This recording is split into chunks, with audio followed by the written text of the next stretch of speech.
Live from Condren Family Ballpark and McKeithen Field here in Gainesville, Florida. It's time for Bethune-Cookman University Baseball on the CatEye Radio Network. Hello and a very warm welcome. My name is Michael Torello. Happy to have your company here from Central Florida as the Wildcats wrap up the last of a 9-game road trip that included the win last week, 7 days ago, over then number 24, LSU, and are looking for their third straight midweek win as the Wildcats have defeated USF and LSU in back-to-back midweekers. Live here from UF, we are just about 5 minutes from getting underway at the ballpark, and before our broadcast today, I had a chance to sit down with head coach Johnny Hernandez to talk all about the visit to LSU and the win over the Tigers and some inconsistency in the weekend performances. We'll talk all about that and more in the pregame interview. I'm joined by Coach Johnny Hernandez before the Wildcats take on the Florida Gators here in Gainesville this afternoon. Coach, it's been a while since we've had a chance to catch up. Your 9-game road trip out in Mississippi wrapped up. Of course, everybody wants to know about the LSU win and how that win could inspire you guys for the rest of the season. So walk me through that night and how it felt in the dugout and then how it felt for the boys on the field. Well, first of all, it's always great to be back in Florida, right? 12 days on the road. Obviously got to first thank the administration for allowing us, to have that experience, because without their support, we're not having that game on Tuesday at LSU. Man, that was the first time that I felt that our team really played loose, man. They were having fun.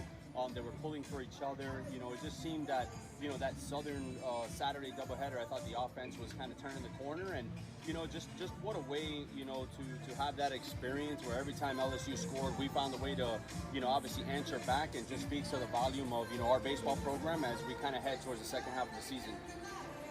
Talk about some of the struggles. You mentioned the offense turning a corner, right? Just the Friday night has been a struggle specifically offensively, but you've been able to turn it around in the rest of the weekend. So how do you think that problem gets rectified going into the back half of the season? I think it just, stay true to the process, believe in it. When things are going good, it's very easy to believe in the process, but when things aren't going your way, the easy part is to kind of derail yourself, but credit to the guys, right? When it doesn't come, in our favor on Friday, we find a way to bounce back on Saturday and Sunday to finish strong in the series. So, that speaks to the makeup of the, of our ball club on the offensive side. But, it's baseball, man. Everyone wants to know, well, hey, you beat LSU, defending national champs, and you drop one to Mississippi Valley. I'm here to tell you that that's baseball, man. We hit 15, 16 hardline drives right at everybody. And, the best thing that I'm proud of our guys is how we responded, on that Saturday doubleheader, putting up 30 runs against Mississippi Valley to take the series, win, and obviously stay at top of the standing in the SWAC. Dawson Turner on the hill tonight gets the start, and I'm assuming it's going to be like the last couple of midweekers where we see 8-9 guys out of the bullpen, and for Florida as well. Yeah, Dawson gets an opportunity, right, to start things off, and you're absolutely right. This is going to be a staff game. We pretty much mapped out the first 4 or 5 innings, see kind of where we're at, and, we'll kind of pivot if needed to. But, looking for Dawson for 2 innings, then, we'll see guys like Anselmo, Morales, Torres, Zambrano. They didn't throw over the weekend, so it's pivotal for those guys to throw, and, what better way than to throw against the number 20th ranked Florida Gators. Thanks so much for your time, Coach. Good luck tonight. You got it. Hail Wildcats. Tonight's matchup features the aforementioned 20th ranked Florida Gators, but they're ranked in 3 different places in the 3 different polls. They're ranked number 7 in Baseball America, number 20 in D1 Baseball, and number 17 in a third poll that I can't remember off the top of my head, and also are number 4 in the RPI. The Gators come in today 27-10, 9-6 in a very competitive SEC. Bethune-Cookman 25-11 and still tied atop the SWAC leaderboards at 12-3. They're tied with both Florida A&M and Texas Southern as we have 5 conference series left after tonight. Let's run you through the starting lineups as the teams get ready to take the field. The umpire consultation with the 2 head coaches at the home plate is over. The ceremonial first pitch is over. So for Florida, in center field, it's Kyle Jones. At the shortstop position, Brendan Lawson. At third base, Ethan Surovich. At the designated hitter spot is Cade Kurland, in left field Blake Sear. At first base, Landon's tripling at catcher Cole Sanford, in right field Hayden Yost. And a familiar name for Wildcat fans, Justin Nadeau, is at second base, the former Jacksonville Dolphin. And the starting lineup on the mound for the Florida Gators is the lefty, number 43, Dawson Turner. And for Bethune-Cookman, Jackson Hoyt goes for the Gators. For Bethune-Cookman, leading off in left field, Darrell Lee. Batting second and third base, Andre Martinez. Batting third in right field, Michael Rodriguez. Batting fourth and catching is Michael Lucena. Batting fifth at second base, Jeter Poyeto. Batting sixth at shortstop is Eric Almonte. Almonte bumped from his leadoff spot down to the sixth spot tonight. Batting seventh at first base, Jorge Rodriguez. The designated hitter tonight, batting eighth, is Jose Fernandez. And no Sergio Rivera tonight. It's Christopher Watson batting ninth and in center field. And the starting pitcher for the Gators when we get to the bottom of the first will be Dawson Turner. Well, the Wildcats are out on the field for their warm-ups behind their starting pitcher, the freshman Jackson Hoyt, number 35.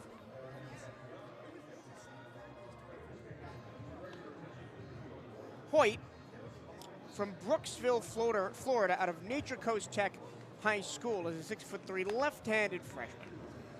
He has a 12 ERA, 6 appearances, no starts on the season. Has allowed 8 runs on 6 hits. All 8 runs have been earned, striking out 5 and walking 6 with an opponent batting average of .250. And most of that high ERA comes from a matchup against FIU, where he gave up 4 runs on 2 hits, did not record an out back on the 24th of February. He only had 1 other appearance since then where he gave up a run. He gave up a run against High Point on March 6th in 1 inning of work on 2 hits. But since then, in an inning against High Point, an inning against Stetson, and an inning against Alabama, he's allowed nothing. No runs, no hits, 2 walks, and 4 strikeouts. So he has rounded into form for his freshman campaign. It'll be tough for the Wildcat starters to deal with a hard-throwing lefty. Florida tonight, white caps with a blue brim, a italic F logo on the front. Blue jerseys, the orange Gators script on the front in orange trimmed in white, orange numbers trimmed in white on the back, and white pants with a blue stripe down the side and a blue belt. The Wildcats in their traditional midweek black jerseys, black hat, maroon helmets. The interlocking BC on the front. Gold numbers with maroon trim. The interlocking BC on the front and gold trimmed in maroon. Gray pants with a maroon and gold stripe down the side. Gold trimming on the shirt for Bethune-Cookman. And as Darrell Lee stands into the left-handed batter's box, it's time for BCU Baseball here on the CatEye Radio Network. Darrell Lee this season has been all over the place in the lineup, as most of the guys have been. Batting .276, 44 runs on 34 hits, 12 doubles, 2 triples, 2 homers, and 20 RBI. Getting on base at 45.5%, 35 walks. That leads the team. Also 34 strikeouts leads the team as well. It's very volatile. First pitch fastball, striking 91 on the outside corner to the lefty, hitting Lee.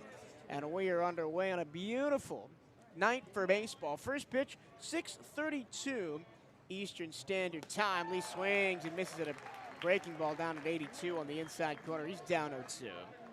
Weather at first pitch, a clear and sunny 86 with a very light breeze, 2 to 5 miles an hour blowing in from right center field. Breaking ball up and in, almost hit Lee, has to turn his shoulders away. 1 ball, 2 strikes here from Condren Ballpark, McKeithen Field on the campus of the University of Florida. Not a big crowd tonight. I'd say about maybe 40% capacity here. The 1-2, up and out, missed with the fastball.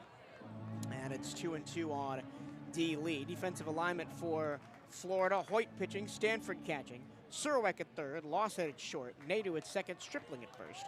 Sear, Jones, and Yost in the outfield left to right. Here's the 2-2. Lee swings and misses, waves at the 91-mile-an-hour fastball, up and away for strike 3. Strikeout number 7 on the season for Jackson Hoyt. Our umpiring crew tonight behind the plate calling the balls and strikes is Kevin Flay.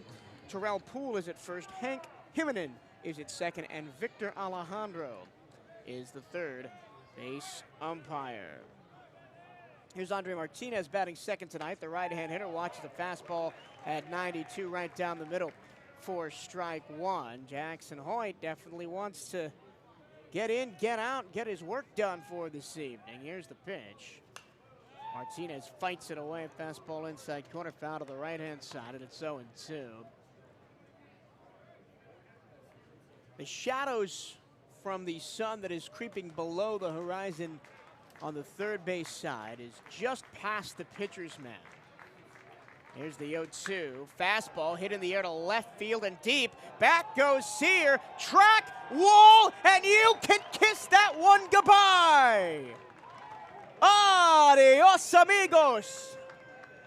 Andre Martinez rips one over the bullpen in left field and onto the road. Home run number 5 for Martinez on the year, and it's 1-0 Bethune-Cookman. That's the kind of power he showed when he was one shy of the single-season home run record for Bethune-Cookman last season. That one just went up in the air and kept on flying. And the first pitch to Michael Rodriguez hits him on the shoulder. So a really excellent first AB for the pitcher, Jackson Hoyt. He strikes out Darrell Lee.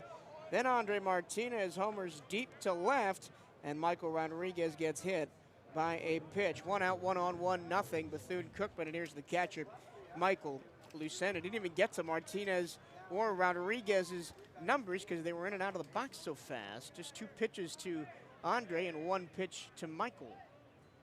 Now here's the righty Michael Lucena, slider low ball 1. Lucena batting .336, 122 at-bats, 25 runs, 41 hits, 5 doubles, and 28 RBI, getting on base at an even 45%. The 1-0 from Hoyt with 1 on and 1 out. Fastball on the outside corner to the righty Lucena for a strike at 90 miles an hour. Already 1-0 Bethune-Cookman on a big fly to left field solo shot for Andre Martinez here in the top of the first. A 1-1 from Hoyt. Breaking ball down the line, third base side, but foul. Dimensions of Condren Ballpark are pretty symmetrical. 330 down the lines, 380 to the power alleys, and 400 to the batter's eye in dead center. Just to the right and the left of the batter's eye is the Disney Grove, where people can sit and watch on orange and blue lounge chairs. The entire outfield wall here at Condren Ballpark is see-through. Here's the 1-2. Runner goes, swinging a pop fly to shallow right. Michael Rodriguez gonna have to retreat back to first as the ball is caught by Yost for 1 out. Oh, sorry, for 2 outs in the inning. So now 2 outs, 1 on, 1 in. And the batter will be Jeter Poyedo.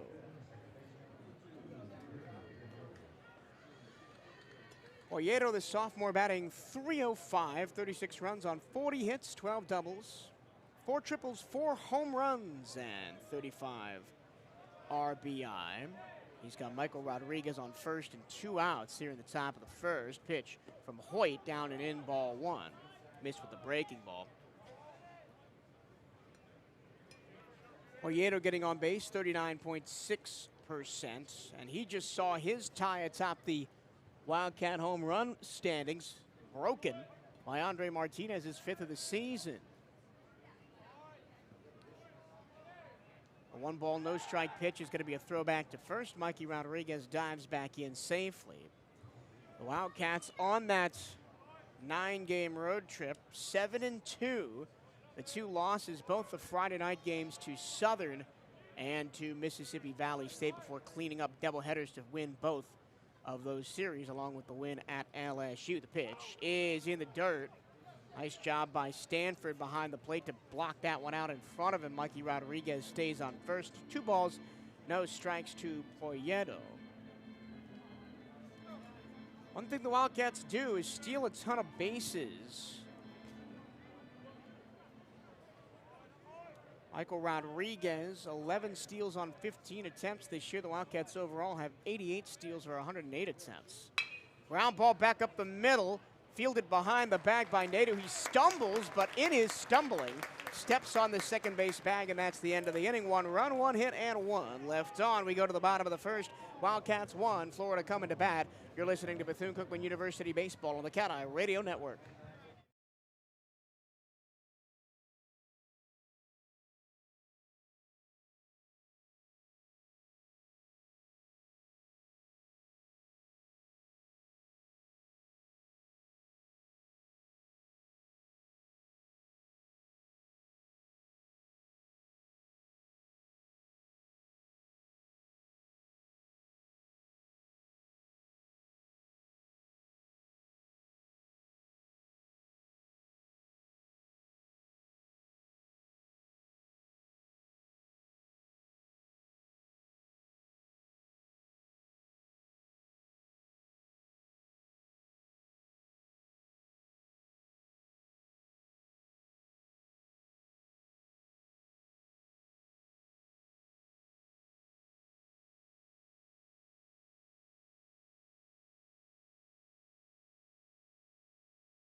To the bottom of the first in Gainesville. Bethune-Cookman 1 on an Andre Martinez solo home run in the top of the first. Florida will get their first crack at an at-bat against the 6'8" Dawson Turner. I mentioned how the shadows are creeping past the mound as the sun sets behind the third base grandstand. Well, Turner's head is still in sunlight. That's how tall he is as he faces the right-hander, the center fielder, Kyle Jones. First pitch, Jones puts it in the air. Deep left center field. Chris Watson going back to the track. The wind is taking it, and Watson makes the catch on the track and hits the wall on the move. So the wind switched up from blowing in to blowing sideways across the diamond, and that was a deep fly ball to left center that Chris Watson was able to track down. So 1 away in the inning, and here's the shortstop, Brennan Lawson. First pitch to Lawson from Turner, fastball strikes the knees, 90 miles an hour. Dawson Turner, 12.27 ERA on the year, 7 appearances. This is his second start. His first start was the 2 weeks ago midweek game against USF in Tampa. 7 1/3 innings pitched, he's given up 12 runs on 11 hits, 10 earned, striking out 8 and walking 6. He's got a batting average against of .314 and has hit 4 batters. Brennan Lawson, a sophomore, batting .340, the top average in this starting lineup. A left-hand hitter, lefty to lefty. Here's the 0-1. Foul way back to the screen, and it's 0-2. That was an inside fastball. Lawson, as I mentioned, batting .340. 36 runs on 33 hits, 5 doubles, 2 triples, a team-high 11 home runs, and 33 RBI, getting on base at 55.2%. Breaking ball, caught the inside corner, strike 3. Dawson Turner dials up his 9th strikeout of the season, and down goes Brennan Lawson. And there's 2 outs. Here is the third baseman now, Ethan Surowick. A sophomore batting .319, 29 runs on 45 hits. The only Gator to start now in all 37 games this season is Surowick. 9 doubles, a triple, 4 homers, and 38 RBI, leads the team in RBI. Second on the team in on-base percentage, 42.5. First pitch was low, ball 1. As Turner faces the right-hander Surowick. Nobody out, 2 out here, bottom first. Lot foul back into the screen on the right-hand side, as couldn't quite catch up to that fastball up by the letters.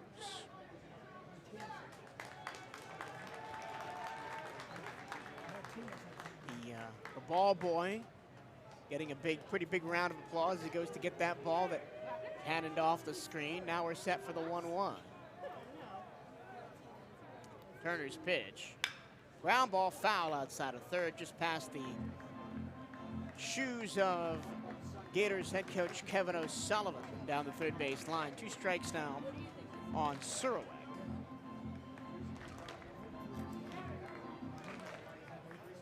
Ethan Surowick from Gulfport, Mississippi, transfer from Ole Miss.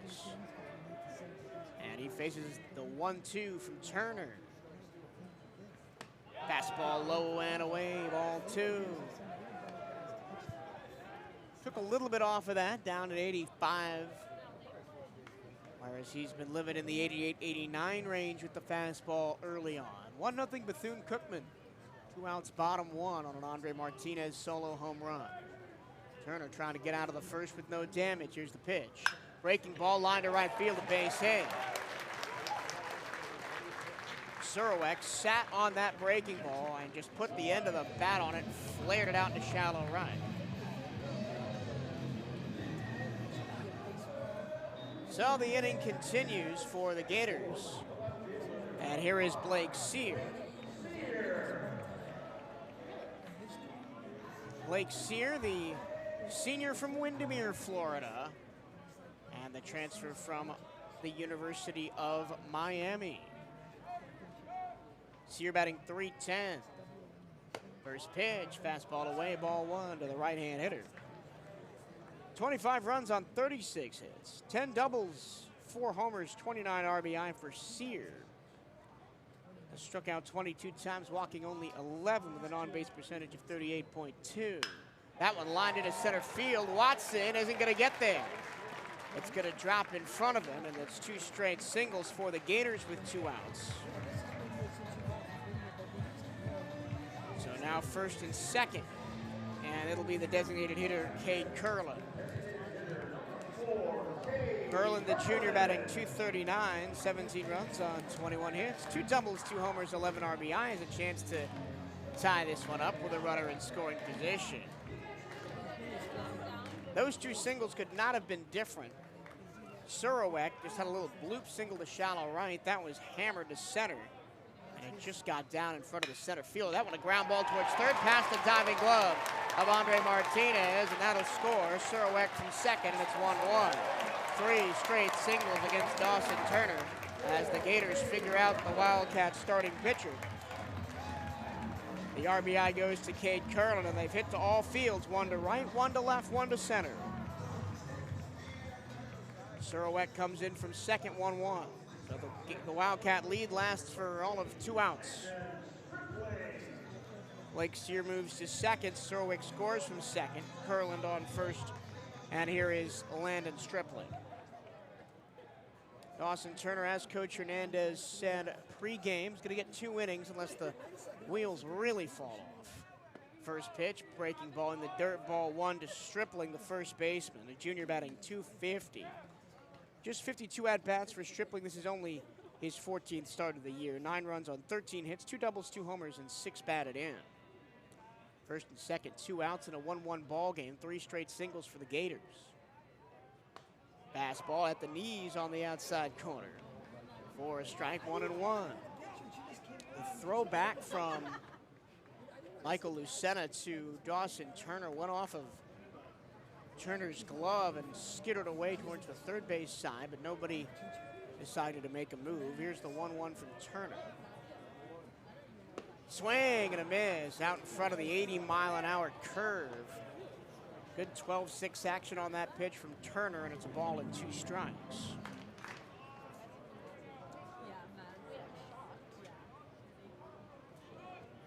Turner trying to get out, keep this inning tied. That one just barely caught the bat. It was another slow as molasses breaking ball, that time in on the hands. Jam stripling up, he was able to foul it away to the third base side.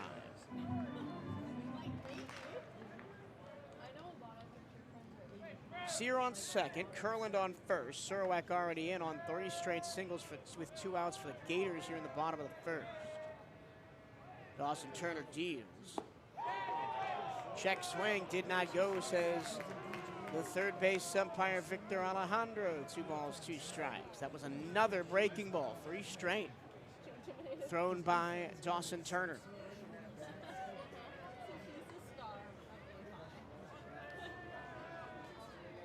A 6'8" lanky senior will come home with it.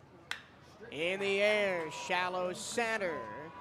Christopher Watson tracking it against the sun and makes the catch for out number 3. A run on 3 hits and 2 left, all with 2 outs for the Gators.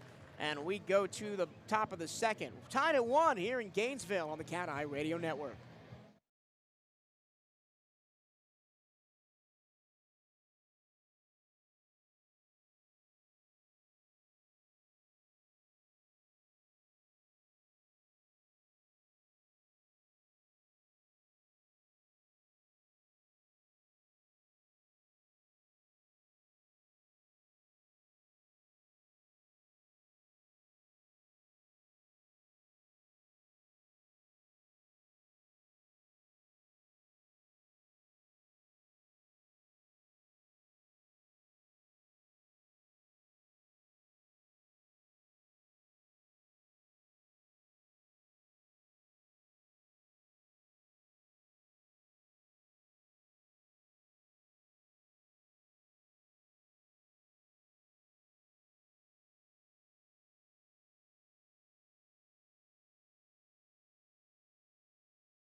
To the second we go here in Gatorland, Gainesville, Florida. Condren Ballpark on the campus of the University of Florida.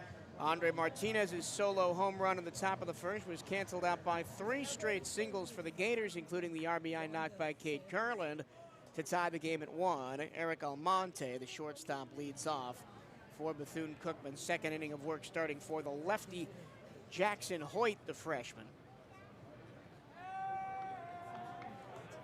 Lefty to righty, first pitch. Upstairs and gets away from the catcher, Sanford, to the backstop. A ball and no strikes. That was only the second home run that Jackson Hoyt has given up this season. But if he gets through the inning, as there's a fastball strike down Broadway, 1-1, he will have pitched his longest appearance of the season, Hoyt. An inning and a third is the longest he's gone. 28 pitches. That was against Stetson, his first outing of the season back on the 18th of February. Fouled away to the right-hand side by Almonte, a ball and 2 strikes. Well, the Gators, just like the Wildcats, are riding a pretty big hot streak of their own.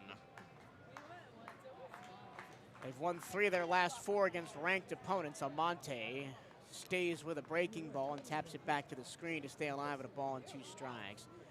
Their last 4 games have all been against ranked opponents. They beat Florida State and Tallahassee last Tuesday, then took 2 out of 3 over number 4 Georgia over the weekend. Off speed, change up in on the outside corner for a strike 3 looking to Eric Almonte. He goes down. Amante, strikeout number 21 on the season for him.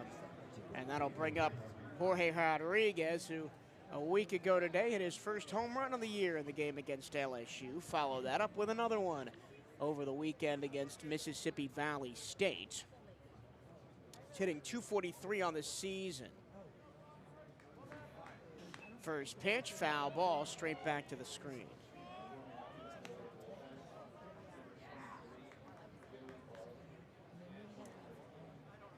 We already have action in the Florida bullpen, as I assumed we would a number of times tonight.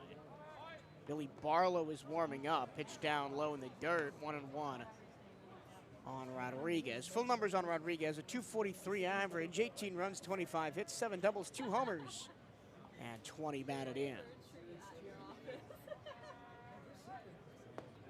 Watches a breaking ball low by his shoe tops, 2 balls, 1 strike to the righty.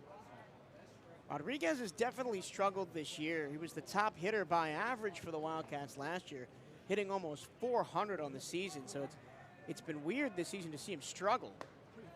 Check swing, strike called inside corner with a fastball, 2-2.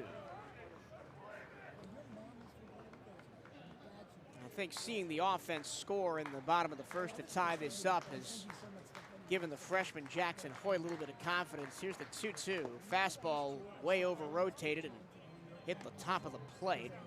And it's a full count on Jorge Rodriguez. Rodriguez, the senior this year.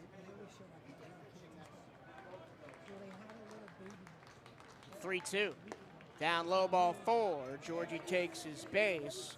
Only his 11th walk of the season. And the Wildcats have 1 on with 1 out. So for the second straight inning, the Wildcats strike out first, and then the second man reaches base. It wasn't as loud as the Andre Martinez home run, but getting on base is getting on base, and I'm sure Georgie will appreciate the walk. Now behind him is Jose Fernandez, who's DHing tonight, but has played first base and catcher in his Wildcat career. First pitch to him, inside, hit him on the knee. That's the second hit by pitch in 2 innings for Hoyt. Hit Mikey Rodriguez back in the first inning. And there's 2 aboard with 1 out for the Wildcats, and it's the 9-hole hitter Chris Watson now.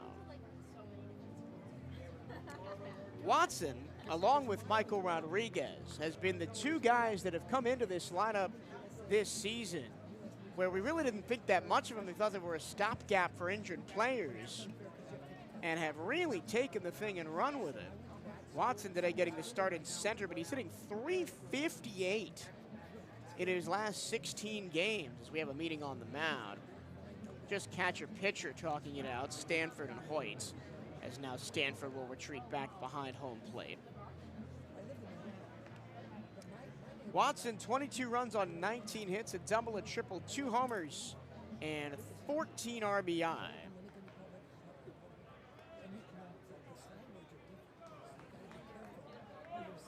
Watson, 5 out of his last 7 games has a hit.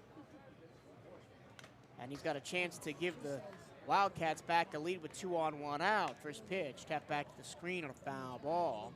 That was a fastball inside to Watson. What's become a very crowded outfield for the Wildcats. Sergio Rivera taking a seat tonight. He's not playing. Darrell Lee, of course, in left.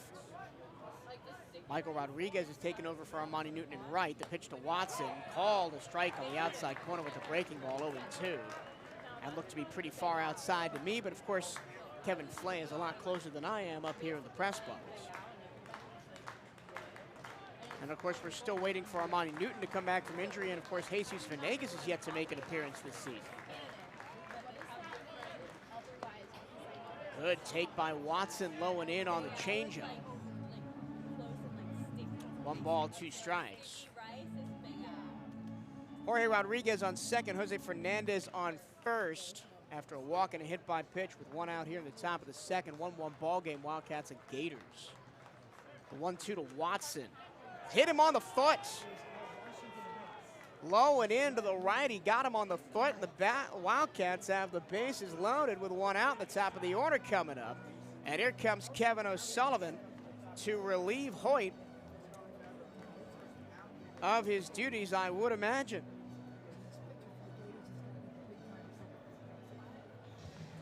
Well, the freshman Hoyt, I said if he got through this inning, he would have had his longest appearance of the year. Well, if he had gotten 2 outs, he would have had his longest appearance of the year, but he doesn't even get that. He will be retired by a walk and 2 hit by pitches here in the second. And here comes Billy Barlow, the redshirt senior out of Myrtle Beach, South Carolina, the transfer from Clemson to try and get the Gators out of a bases loaded 1-out jam here in the top of the second. Played his first 3 years at Clemson, 35 appearances, 26 starts. Then last year for the Gators, 22 appearances, 7 starts, 6.26 ERA. This season,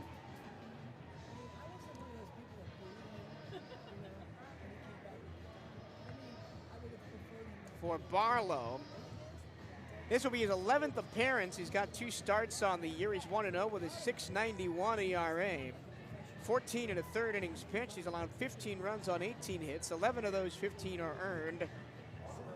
Walking 7 and striking out 17. He's allowed 4 doubles, no triples, no homers. And has a batting average against of .290. He has hit 3 batters.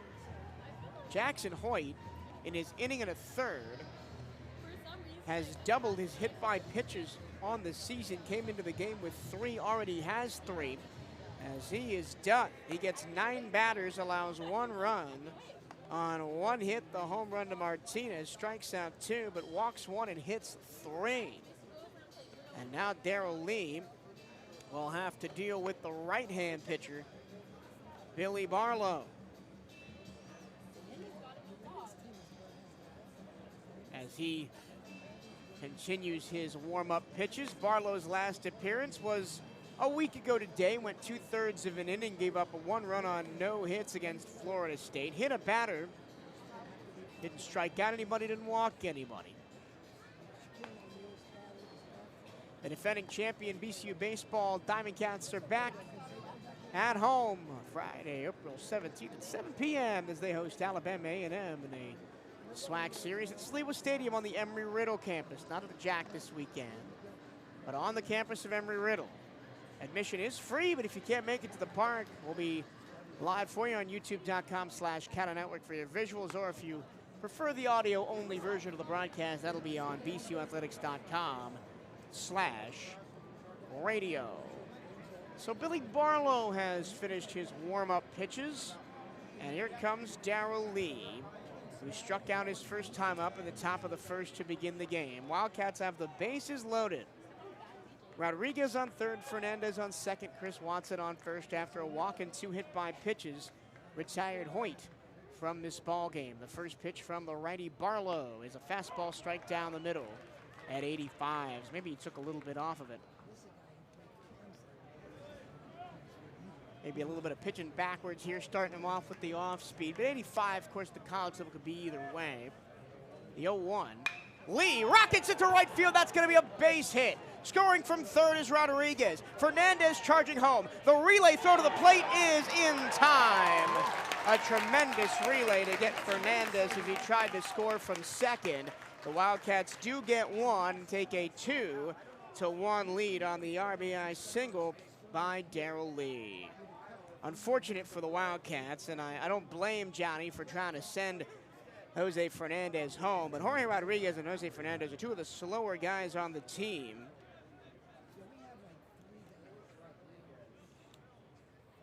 But that was a perfect relay. Yost to Barlow, who stepped off the mound in the middle of the infield to relay that ball to Stanford behind the plate. Now with 2 outs, here's a fly ball down the right field line for Andre Martinez. That is going to drop into the corner and be a fair ball. Martinez digging for second. He will be in there sliding safely with an RBI double as Chris Watson scores all the way from second. Have a day, Andre Martinez. A home run to left field, then an RBI double to right field, and it's 3-1 Bethune-Cookman here in the second.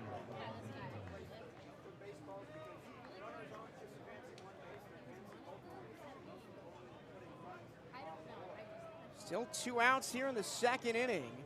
As here's Mikey Rodriguez, who was hit by a pitch his first time up. First pitch, breaking ball, strike, called outside corner to the left-hand hitter.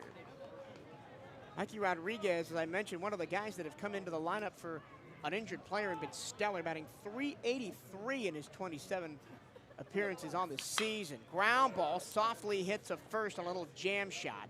That's going to be put away by Nato to end the frame. But 2 runs on 2 hits, and the Wildcats stranded pair. We go to the bottom of the second. Wildcats up 3-1 over the Florida Gators here in Gainesville on the CatEye Radio Network.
Well, the Wildcats once again jump back on top over the Florida Gators here at Condren Ballpark on the campus of UF. 2 runs, 2 hits.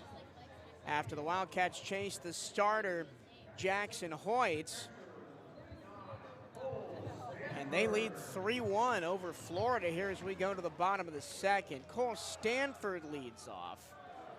Second inning of work for the Wildcat lefty starter Dawson Turner. First pitch lefty to righty is a slow chopper foul outside of third, as that was a glacially slow changeup first pitch from Turner that Stanford had trouble catching up with. Stanford, the senior, batting .247, 17 runs on 18 hits, 2 doubles, 6 homers, and 14 RBI, getting on base at 39.6%. The 0-1 got away from Turner, slipped out of his hands and gets to the backstop. And it's a ball and 1 strike. Turner only scheduled for 2 innings of work tonight, so this will be his last go-round. Hopefully he can shut it down like he did in the second inning against USF in his last start that gave the Wildcats a chance to stay in that game after they went down early. Here's the pitch. Once again slips out of Turner's hand and goes to the backstop. Pick up the rosin bag, my man. 2 balls, 1 strike now to Cole Stanford.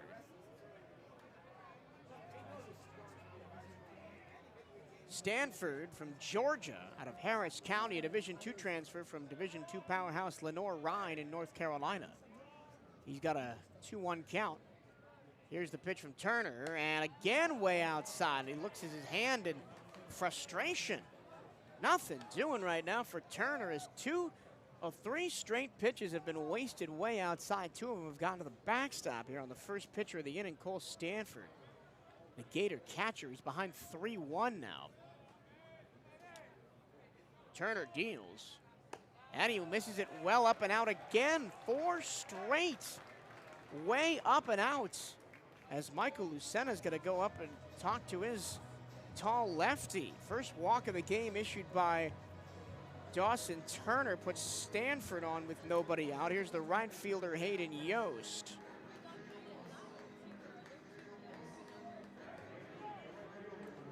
Hayden Yost, the junior from Tampa, Florida, the career Gator. This season, just 8 starts on the year. .250 is batting average, 8 runs, 7 hits.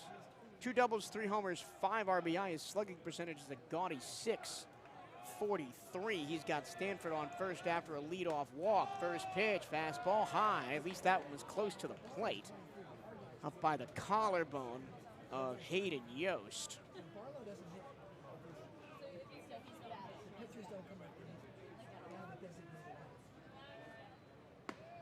Fastball, strikeout, a corner to the left hand hitting Yost.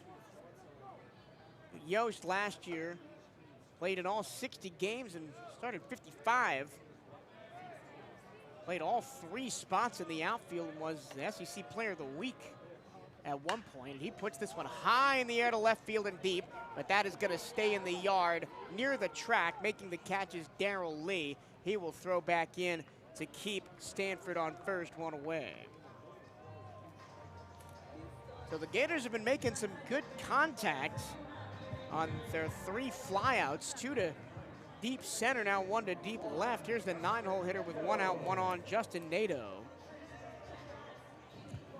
Nadeau, the former Jacksonville Dolphin. There's number 1 on his back. Formerly at Bartram Trail High School in the Northeast Florida area. First pitch down low, and Lucena does a really good job to keep that hopper from getting past him. Nadeau transferred to Florida and has not seen the field a ton. This is only his 3rd start of the season, 6th appearance overall, 9 at-bats coming into the game. 1 run, 1 hit. That 1 hit was a homer with 2 RBIs. Fastball on a changeup down at 79, inside corner strike to the lefty Nadeau. Nadeau played well for Jacksonville for 2 years for the Dolphins. Started 78 of 79 games over 2 seasons with JU. Hit .332. And then last year he played a ton for the Gators after transferring. 51 games, 50 starts. Hit .238. With 3 homers, 11 doubles, and 38 runs scored. Here's the 2-1 from Turner. High chopper towards the first base hole and past Poyedo, who was shaded double play depth toward the second base bag. That is as soft a single as you will get. But 2 on with 1 out now for the Gators, and we're back to the top of the order with Kyle Jones, who swung at the first pitch he saw back in the 1st and missed a home run by about 3 or 4 feet on a fly ball that was caught by Chris Watson in left center.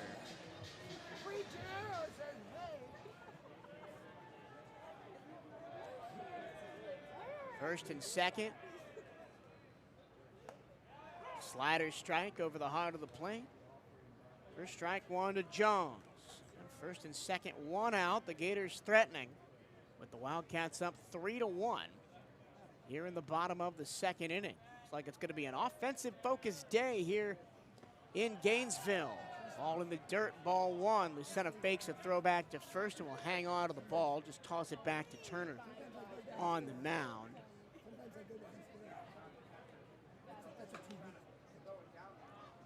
Arm warming in the bullpen for the Wildcats. I'll catch you a number here momentarily. As here's the 1-1 from Turner. Outside, here's the throw back to first, and the ball gets into right field down the line. Everybody moves up a base as the backup throw comes in from Rodriguez. Error on the catcher, and here we go again. The Wildcats have really struggled with errors this season. So Stanford goes to third rather. Nadeau to second on the failed pickoff attempt by Lucena.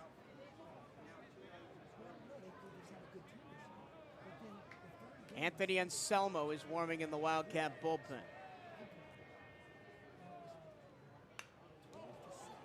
Breaking ball tipped back to the screen. 2 balls, 2 strikes now on Jones, who can tie the game with a base hit.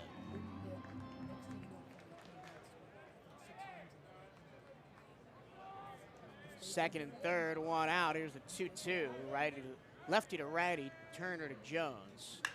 In the air, left center field, well hit. Tracking it is Watson. He's going to make the catch. Tagging from third and scoring, standing up, is Cole Stanford. An RBI sac fly for Jones. His second fly out to center of the ball game. And it is 3-2 as the Wildcat lead has been trimmed to 1. And here is Brennan Lawson, who struck out his first time up.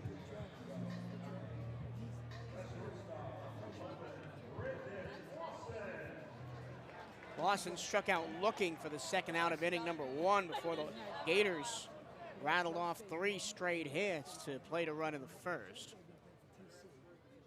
Tying run is on second. High chopper in back of first base bag.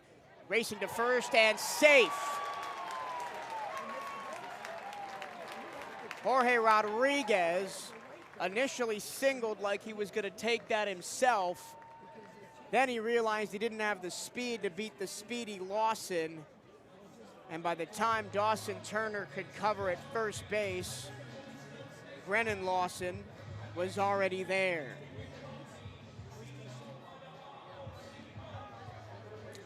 Unfortunate turn of events for the Wildcats, and more defensive miscues lead to an extended inning for the Gators and a chance to tie the game with Ethan Surowiec. First pitch to him, slider outside of the righty, ball 1. Surowiec singled to right and scored. The 3 singles in the first by Surowiec, Sear, and Curlin were all fields. Surowiec singled to right, Sear up the middle, and Curlin to left for the RBI. Fastball down and in, ball 2.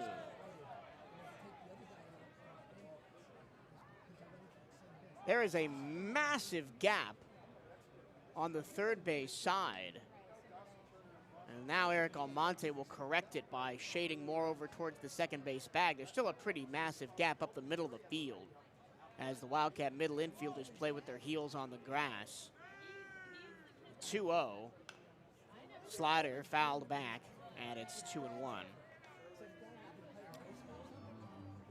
Wildcats, or the Gators rather, are really good when playing from behind. They have 9 come from behind victories this season. They've been down by as many as 5 runs and won the game. That was against High Point on March 8th. 2-1. Outside and high, Turner, that fastball just can't control it. He's just missed outside and high to righties this whole inning. That came back to bite him as Cole Sanford, who walked to begin the inning, has already come in to score. Already 5 hits against Turner for the Gators.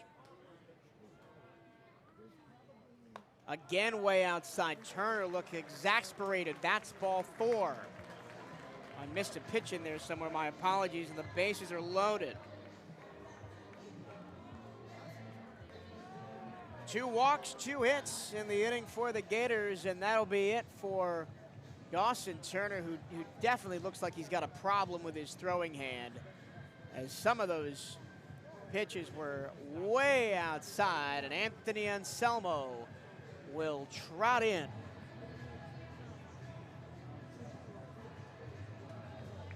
From the left field bullpen to take his place and try to work out of a bases loaded jam here in the second. The exact same situation as Billy Barlow for the Gators back in the top of the second inning, who came in with the bases loaded and allowed 2 hits and 2 runs to score. Hopefully that will not be the same for Anthony Anselmo. So Dawson Turner goes an inning and 2/3, gives up 2 runs on 5 hits, has 1 error committed behind him, so that run is unearned. And here comes Anselmo. Anselmo, the senior from Spring Hill, the transfer from Warner University at the NAIA level.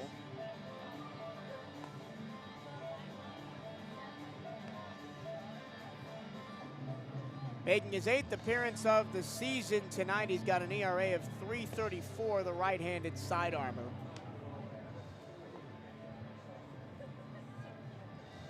He's allowed 9 runs on 20 hits, just 7 earned, striking out 14 and walking 11. He's allowed no extra base hits, no doubles, no triples, just 1 home run, so 1 extra base hit. He's hit 1 batter. And has a 3.44 ERA with an opponent batting average against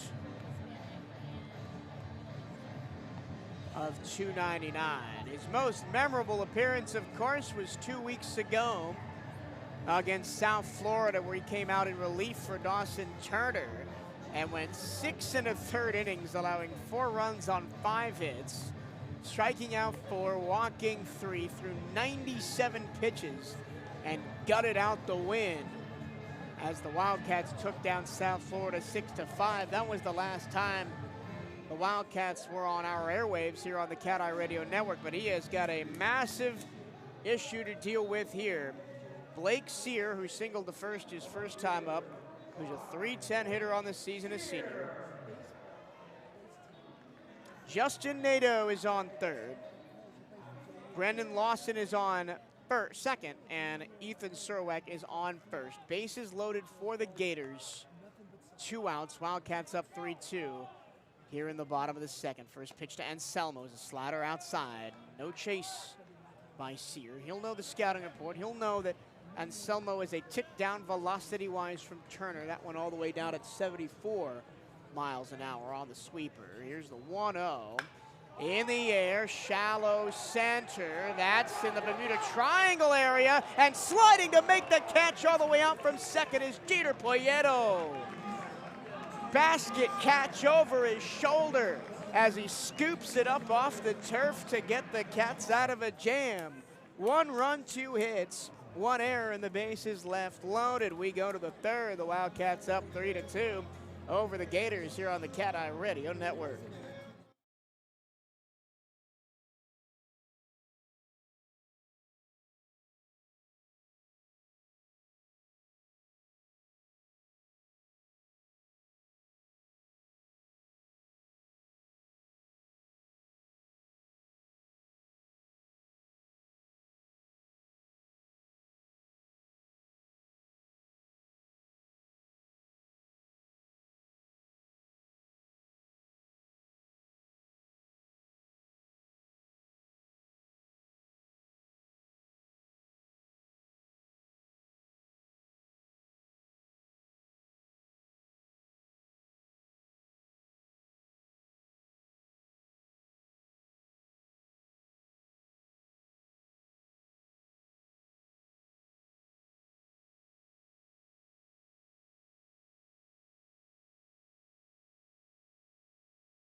To the third inning we go here in Gainesville. It's Bethune-Cookman 3, the Florida Gators 2, as the Wildcats get out of a bases-loaded jam in the second to keep the lead. Michael Lucena leads off, popped out to shallow right his first time up. This will be his first time facing Billy Barlow, who replaced the starter Hoyt in the second. Bouncer towards first, fielded behind the bag by the first baseman Stripling, and the little flip throw behind the back to the covering Barlow means there's out number 1. That'll bring up Jeter Poyeto. His fielder's choice ended the first inning on a bouncer up the middle. Poyeto got the Wildcats out of that jam in the second with a really nice scooping basket catch over the shoulder as he retreated into shallow right field. First pitch from Barlow. Swinging a ground ball to short, straight at Lawson. There's out number 2 as he makes the easy throw across. 2 pitches, 2 outs, so a chance for a rare 3-pitch inning for Billy Barlow here.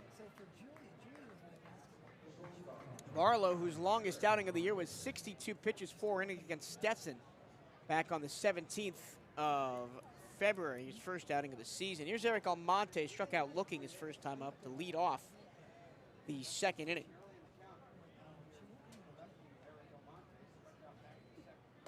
First pitch, Almonte squares to bunt, takes a ball high up by his collarbone. And it's a ball and no strikes. Wildcats can't get too swing happy here. Got to stay disciplined in these counts. Check swing, strike one. Fastball at 91, chest high. 1-1 the count.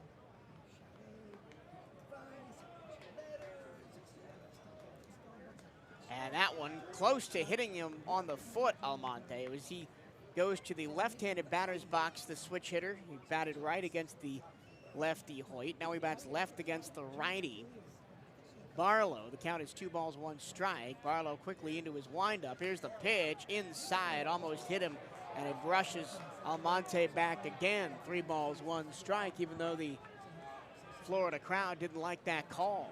Almost touched the front of his shirt. 3 balls, 1 strike.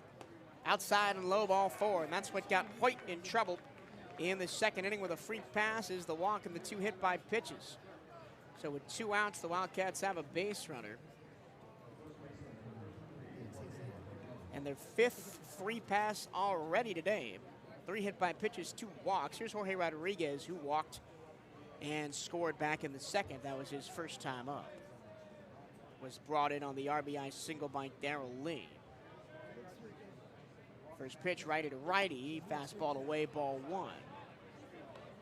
Correction, that was more of a changeup down at 85. Trying to get Rodriguez sitting on the fastball. Didn't offer at it.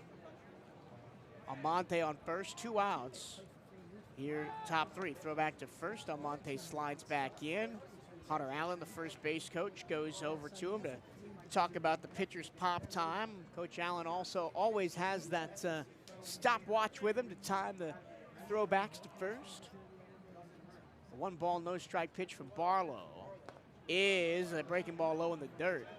And it's 2-0. Barlow has lost the strike zone here a little bit. And here comes head coach O'Sullivan.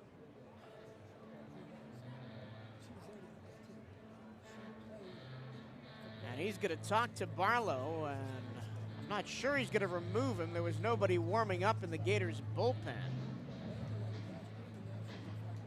And Kevin O'Sullivan has led this Gators squad for 19 years now. His greatest accomplishment was, of course, winning that 2017 national championship, which is displayed proudly on the base of the scoreboard out in right field here in Florida. 2017 national champions. But I got a story to tell about that 2017 season, because they almost weren't the 2017 national champions. The Wildcats are 1-37 against the Gators all time. That 1 win came in the 2017 regional right here in Gainesville. Of course, that was in the old ballpark before Condren Ballpark got built. And the Wildcats dropped Florida to the losers bracket. 2 balls, no strikes, the count. Pitch, slow dribbler towards short. Charging to field is Lawson, and he gets the slow Rodriguez in plenty of time. And that'll do it. I'll finish my story about the 2017 postseason when we return the bottom of the 3rd. It's Wildcats 3, Gators 2 here on the CatEye Radio Network.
Welcome back to Condren Ballpark in Gainesville, home of the Florida Gators. The Wildcats of Bethune-Cookman have a 3-2 lead right now as we go to the bottom of the third, but the Wildcats went pretty quietly in that third inning.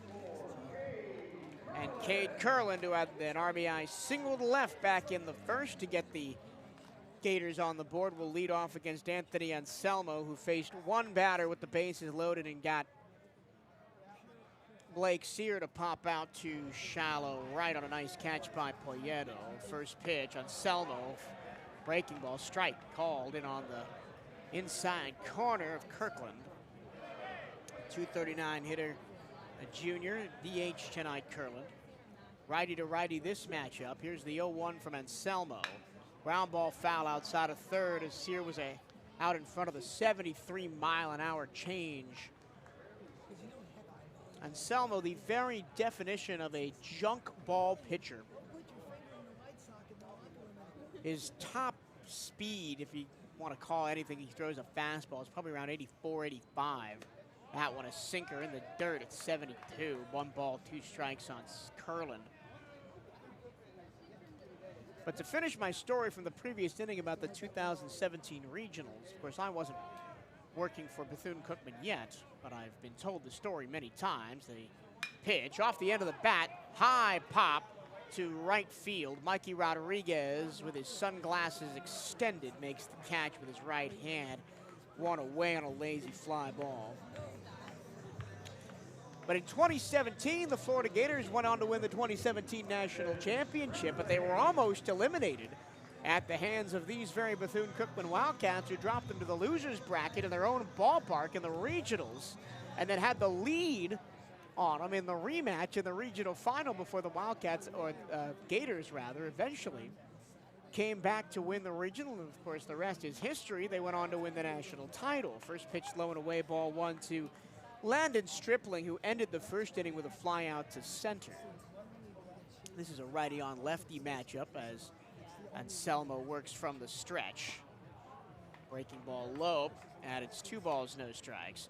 And with Anselmo being that sort of slow junk ball, high motion, high movement kind of pitcher, you got to be careful as there's a slider strike backdoor that caught the outside corner. 2-1. You got to be careful because if you leave one of your pitches over the plate and the opponent's time it up, it could be going a long way in the other direction.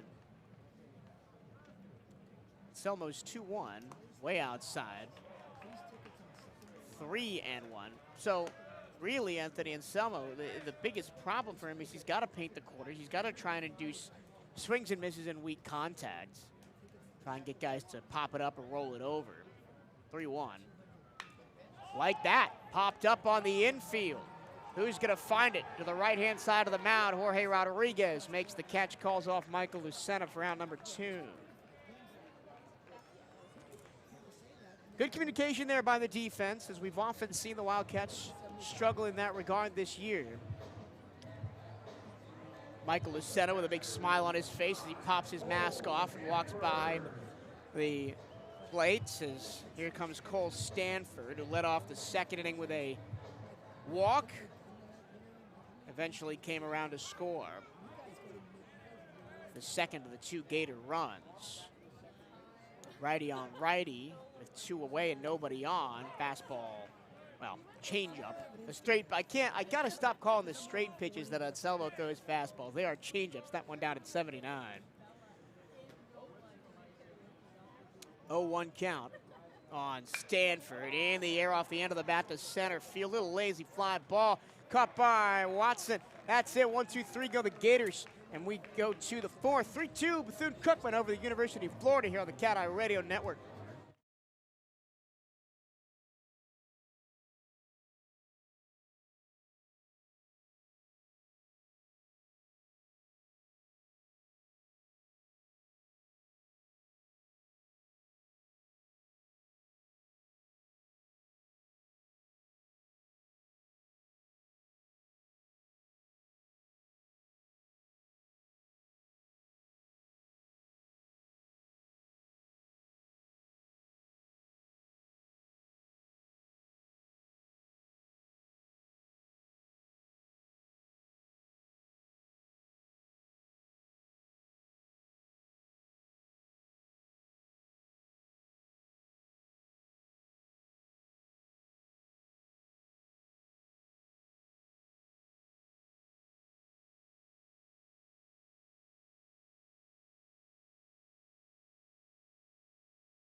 Back at Condren Ballpark in Gainesville, Bethune-Cookman coming to the plate here in the top of the fourth. They lead the Florida Gators 3 runs to 2, 5 hits to 3 in favor of the Gators, but the Gators have stranded 5 on base. Jose Fernandez leads off for the Cats. It'll be 8-9-1 here in this fourth inning. Fernandez was hit by a pitch his first time up. Breaking ball inside from Billy Barlow, who starts his second full inning of work. Fernandez hit by a pitch his first time up, tried to score from second on the flare to right field by Darrell Lee. There's a swing and a miss, tip into the glove of Stanford. 1 ball, 1 strike on Fernandez, and was thrown out on a relay throw. Yost to Barlow to Stanford behind the plate. That one in the air, left field, well hit, off a breaking ball. That goes back to the track, to the wall! Adios, amigos, into the Wildcat bullpen! Jose Fernandez, home run number 5 on the year. And the Wildcats jump back on top by 2. It's 4-2. Well, Andre Martinez and Jose Fernandez have turned Condren Ballpark into a launch pad tonight as the Cristiano Ronaldo celebration happens in front of the Wildcat dugout. That was a hanging curve that just got absolutely demolished.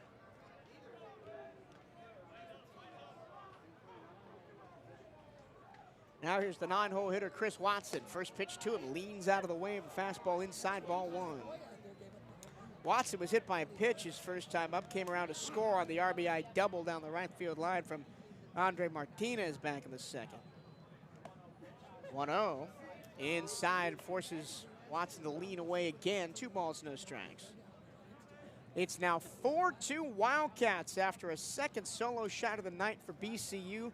Jose Fernandez sent a big fly over the left field wall, and Christopher Watson is up in the count. 3 balls, no strikes after a breaking ball misses high. Well, something about that trip to Louisiana and Mississippi made the Wildcats find their power. Fastball down the middle for strike 1. 3 balls, 1 strike.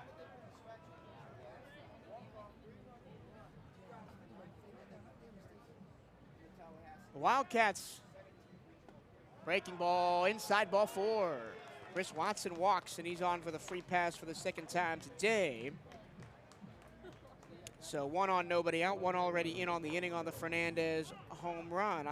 This is the 9th of the 9-game road trip for the Gators, and including the 2 tonight. On this 9-game road trip, they have hit 16 home runs. 16 home runs for the Wildcats on this road trip. They only have 27, now 29 on the year as a team. They've hit half the home runs they've hit all season over the last 9 games. Something's flipped for this offense, and I think going back to what Coach Hernandez said in the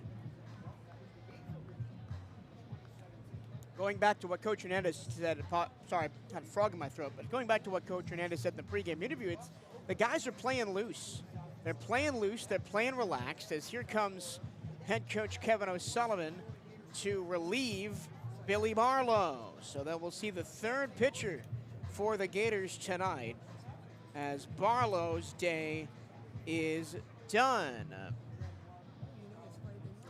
Barlow, an inning and 2/3, gives up 1 run on 3 hits. That was the homer to Jose Fernandez on a really bad hanging curveball that Fernandez just demolished. Walked 2, didn't strike out anybody, gave up 1 double and 1 homer for his 2 hits. He was on the mound for 3 of the Wildcats' 4 runs, but of course the 2 that he gave up in the second ought to credit to him because the starter, Jackson Hoyt, put him on. And it'll be a slow trot to the dugout for Billy Barlow. I want to come back to that stat again. Over the last 9 games, Bethune-Cookman has launched 16 home runs of the 29 they have hit this season.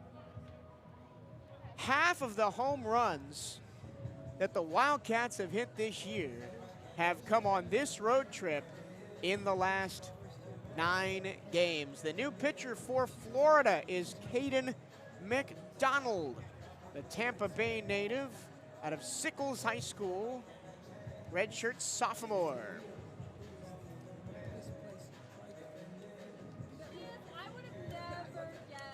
The stats for Caden McDonald are as follows. He's got a 3.38 ERA, so the best that the Wildcats have seen tonight on ERA. He's 3-0. 11 appearances, no starts, 1 save, 24 innings pitched. He's given up 9 runs on 22 hits all earned, striking out 24 and walking 4. He's allowed 4 doubles, no triples, no homers, and the batting average against of 253. He's thrown 3 wild pitches, 1 hit by pitch, and has not thrown a balk. This will be the tough test for the Gators as the Wildcats throw a big gun. Caden McDonald pitched 1 inning against Georgia over the weekend. That was in the middle game of the series that the Gators lost 5-1. Went 1 inning, gave up a run on 2 hits. 1 strikeout, no walks, 1 double, 1 wild pitch. Usually a 2 to 3 innings type guy out of the bullpen. Last week, a week ago tonight, last Tuesday, went 2 1/3 against Florida State. No runs, 1 hit, 2 strikeouts, no walks. Actually picked up the win in the 4-3 Gators W over FSU. The Gators have really turned it up when it matters most. I mentioned the 9 come from behind victories they have this year.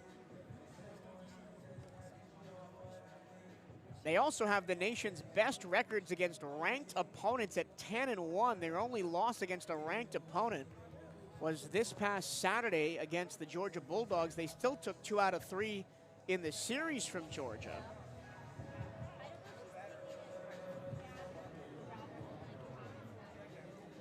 And back to the top of the order, here is Darrell Lee.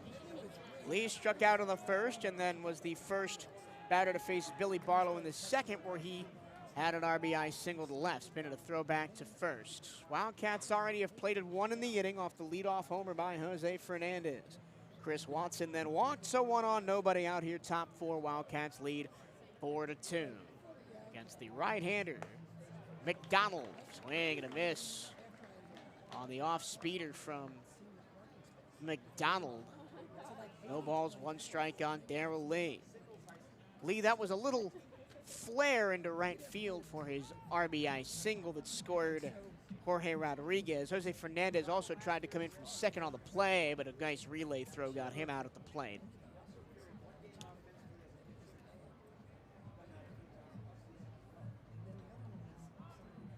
The pitch to Lee, over-rotated on a 90-mile-an-hour fastball, low and in by Lee's shoe tops.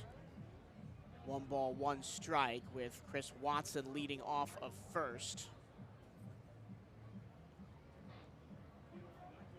From the stretch, McDonald a long hold, another throwback to first. That's the 3rd one of this AB, and only 2 pitches thrown to the plate to Darrell Lee. He's taking a page out of the Wildcats book, who love to check over to first all the time.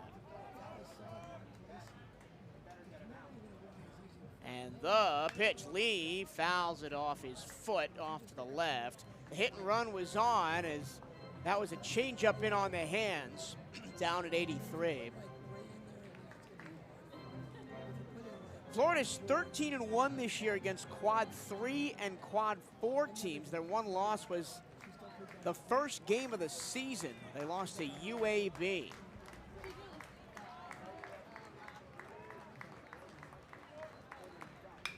Lee off the end of the bat, sky-high foul over the grandstand on the 3rd base side. Count holds a ball and 2 strikes.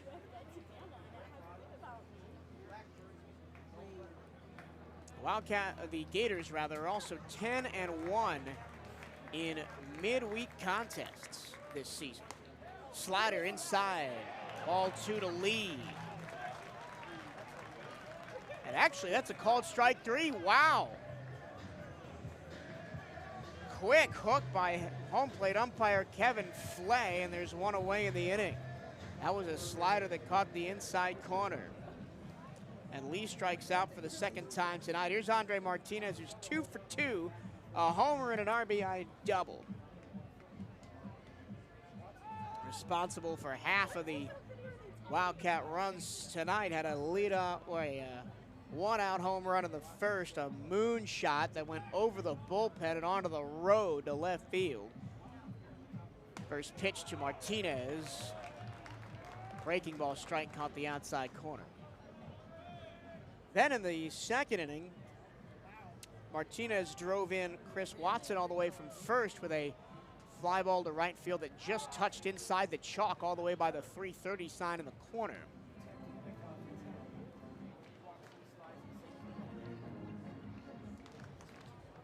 Another check back to Watson at first is unsuccessful, and now McDonald comes home with it.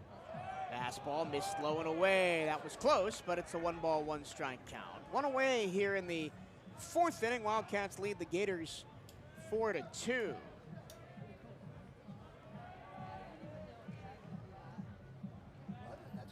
Long hold from McDonald. Here's the pitch. Martinez, ground ball to third, could be 2. His second for 1, the turn to first, and that's the end of the inning. Really sharply hit, but right at Surwek, who goes to Nadeau, who turns to Stripling, and the Wildcats don't get anything more. A run on a hit, and nobody left in the fourth. The Wildcats have increased their lead to 4-2 over the Gators as we go to the bottom of the fourth here in Gainesville on the CatEye Radio Network.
Bethune-Cookman leads the Florida Gators on the diamond as we go to the bottom of the fourth here at Condren Ballpark in Gainesville. A beautiful night, temperatures around 86 degrees, a lazy 5-mile-an-hour wind blowing right to left across the ballpark.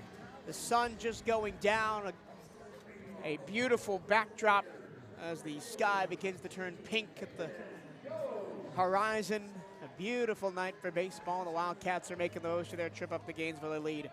4-2. Anthony Anselmo still on the bump for the Wildcats. Hayden Yost will lead off for the Gators. 8-9-1 due up in the inning. First pitch, changeup outside, ball 1 to the lefty, Yost. Wildcats in the black jerseys, gray pants tonight. Anselmo misses low on a curveball. 2 balls, no strikes. Gators, white hats, white helmets, blue jerseys, white pants.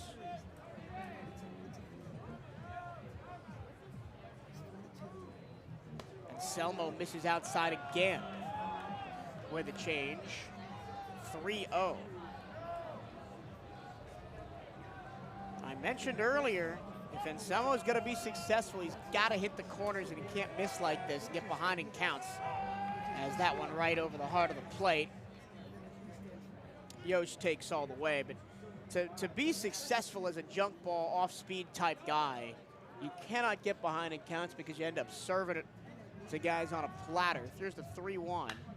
Fly ball, foul territory, third base side. It will get out of play onto the grass berm. 3 balls, 2 strikes. Somebody's got a rave going down there. I'm not sure if that was a car driving by, stopped at the stoplight or what, but a lot of excess music going on at the ballpark tonight. I'm sure that was not intentional. So after being down 3-0, Anselmo has worked back to a 3-2 count against Hayden Yost, first batter in the bottom of the 4th. Yost, fly ball, a towering one to shallow right. That is going to drift back onto the infield and be caught by Jeter Poyeto for out number 1. Second catch of the game for Poyeto. That one much easier than his sliding basket catch over his left shoulder that stranded the bases loaded for the Gators back in the 3rd. Here's the 9-0 hitter Justin Nato, singled to right his first time up on a ground ball that caught the Wildcats in double play depth. First pitch is a fastball, low, ball 1. Nato, of course, the transfer from Jacksonville. And that segues me excellently into my next point, that Jacksonville is the only team to win in this ballpark on a midweeker this season. That one lined to right field, another base hit through the exact same hole that he hit one the first time. That one much harder hit, guaranteed off the bat to be a single. Whereas his first one was a little dribbler that got under the glove of Poyeto. But now we go back to the top of the order. Kyle Jones is flied out to center twice, but he did pick up an RBI back in the 2nd inning, scoring Cole Stanford from 3rd. Wildcats still lead 4-2. Runner on first, 1 out. Bottom 4, Anthony Anselmo deals. Outside and low, ball 1 in the opposite batter's box of the righty Jones. Kyle Jones started all 4 games last week as they went 3-1 in 3 games against Georgia and 1 game against Florida State. The pitch. Slider misses away. That was close. Barely missed. 2 balls, no strikes. He was 8 for 14. That's a .571 average over the 4 games. Led the Gators in batting average, on-base percentage, hits. Breaking ball inside, and it bounces off the glove of Lucena. So for the second batter in the first 3 of this inning, Michael Lucena, or correction, Anthony Anselmo finds himself behind. 3 balls, no strikes. This time to a guy in Kyle Jones who can really do some damage. The 3-0. All 4 low.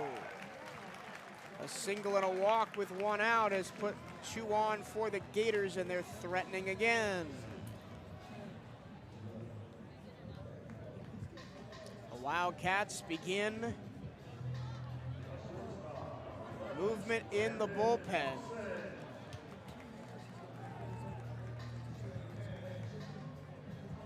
But nobody really seriously throwing yet, just some stretching going on. So Anselmo going to be trusted to get out of this jam here.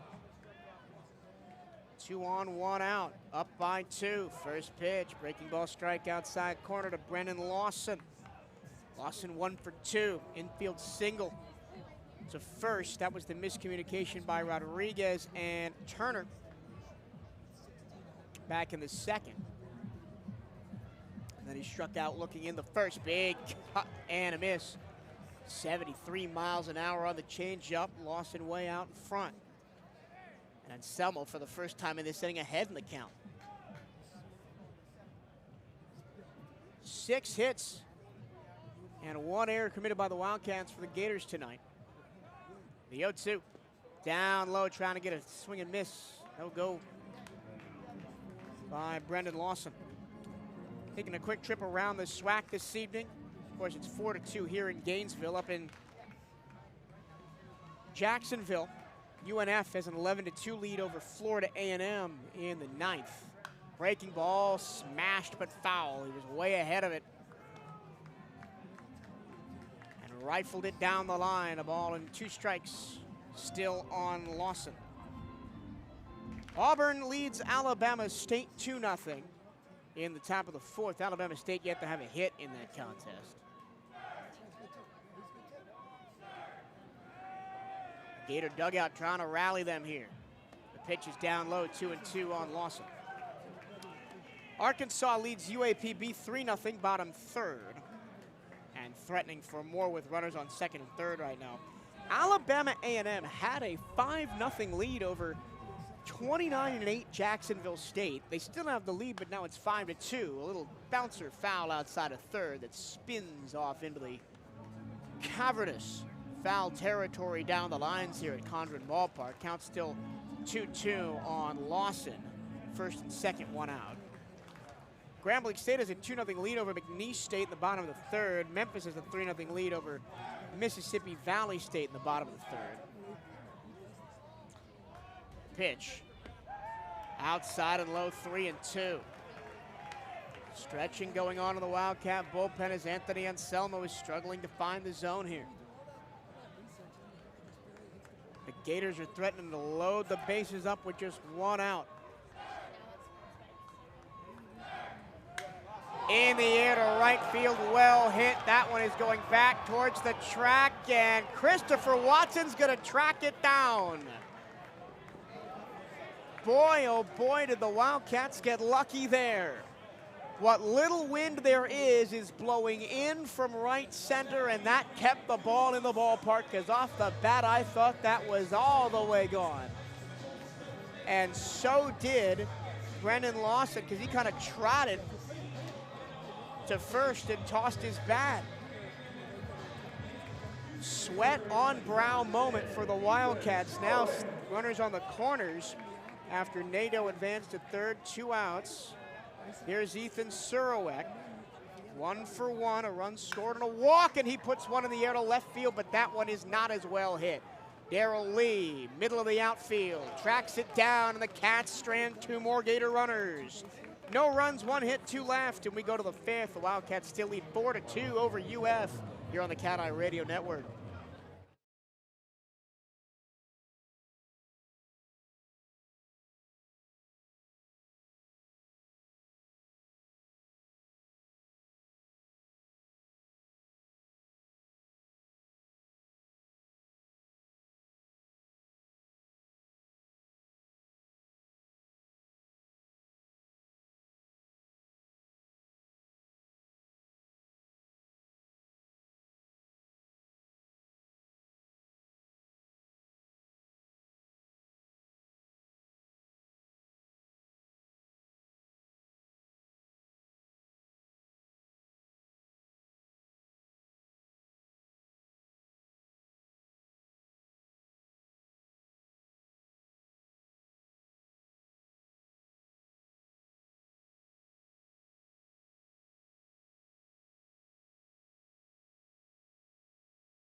Do you love Bethune-Cookman University sports? Of course you do. Then don't miss Hail Wildcats Radio, the podcast that takes you behind the scenes of all 15 Wildcat sports programs. Hosted by voice of the Wildcats, Michael Torello, and featuring the expertise of Bethune-Cookman sports information staff. Hail Wildcats Radio delivers unparalleled coverage of your favorite teams. Tune in to 1380 WELE Daytona Beach every Saturday to catch the show live, or listen anytime on your favorite podcast platform. Mikey Rodriguez leads off, takes a curveball low for ball 1 from Caden McDonald, who is still on the bump after coming in and getting out of a jam in the 4th with a strikeout and a ground ball double play. That one down and in. Rodriguez takes it for ball 2. Unfortunately, no Hail Wildcats Radio this week, as all of the members of the table crew are further afield. I'm with baseball. Jade is going to be with tennis at the tennis tournament. And Bryce is up with golf at the golf tournament. After day 1, the Wildcats were in 6th place in the SWAC golf tournament. but plenty of time to come back as they've got 2 more days of action. That one, a fastball at the knees. 3 balls, 1 strike now on Mikey Rodriguez. Rodriguez was hit by a pitch in the first and was caught out on a fielder's choice to end the inning, then grounded out in the second. Fastball inside, ball 4. And really the Wildcats have taken advantage of the free passes for the Gators tonight.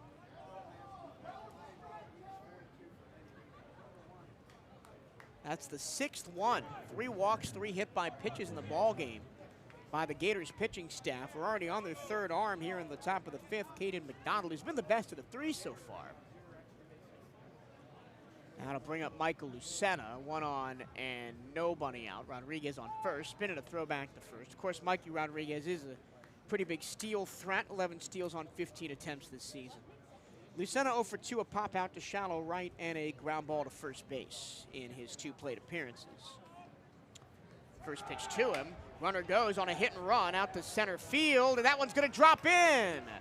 And because it was a hit and run, Mikey Rodriguez gets all the way to 3rd. I almost thought that Kyle Jones was gonna come in and have that in center field, but a ball just dropped in front of him, because if he had caught that, Rodriguez would have been dead to rights. But a little flare shot to shallow center puts runners on the corners for Bethune-Cookman with nobody out. And here's Jeter Poyeto. Poyeto 0 for 1, grounded into a fielder's choice in the first and grounded out to second in the third. But has a chance to increase the BCU lead here with Mikey Rodriguez 90 feet away. Nobody out here, top of the 5th. Wildcats already up 4-2. A pitch from McDonald, first pitch swing and a miss. Poyeto was expecting fastball, and it was a changeup up by his neck at 82 miles an hour. So it's 0-1 on Poyeto. I'm surprised he didn't try and drop it down, do a little bit of squeeze bunting action to try and get the Gators to throw the ball around. That's going to hit well, center field. Moving over is Jones. He makes the catch, but Mikey Rodriguez is going to come on in, stand up, and tap the home plate with his left foot. And that is 5 runs on the night for the Gators. RBI sac fly for Jeter Poyeto, 1 out of the inning. That's all you need to do if you're Jeter right there. Bush would love the base hit, but anyway, you get the run in. Here's Eric Almonte now, 1 out. Lucena on first, 1 already in. 5-2 Wildcats over the Gators here in Gainesville. Spin and a throw back to first from the right-handed Caden McDonald. Caden McDonald, that's only the 10th run he's allowed this year in 24 innings. That one, long shot, base hit right field. Lucena takes a big turnaround second, has to get back to the bag. He does, as the ball actually goes into Surowiec at third. He took a big turnaround second base on that line drive base hit. And so the Wildcats will have first and second now with 1 out after a base hit by Almonte. That was well hit. Meaty part of the bat line between the first and second base gap. Here's Jorge Rodriguez, who walked his first time up, came in to score on the single by Darrell Lee in the second. Then in the third, grounded out to second to end that inning. That was the quickest inning the Wildcats have had at the plate, just 4 batters. Jammed him up, popped up on the infield with a shortstop. Lawson takes it for out number 2. That was first pitch swinging for Jorge Rodriguez. And again, Wildcats, when they get up and when they're hitting the ball well, they can be a little bit swing happy and cost themselves some opportunities. Now 2 away, first and second. And here's Jose Fernandez, who had that towering home run to left field his last time up. First pitch, breaking ball, fouled straight back into the crowd. And a nice catch by someone there on the upper deck to our right. Very well done to you, gentleman in the white shirt. But it is a strike. Here's the pitch. Spike to the plate, ball 1. 1-1 the count on Fernandez. Fernandez was also hit by a pitch in the second. Tried to score from second on the single by Darrell Lee, but ended up being thrown out at home on a relay.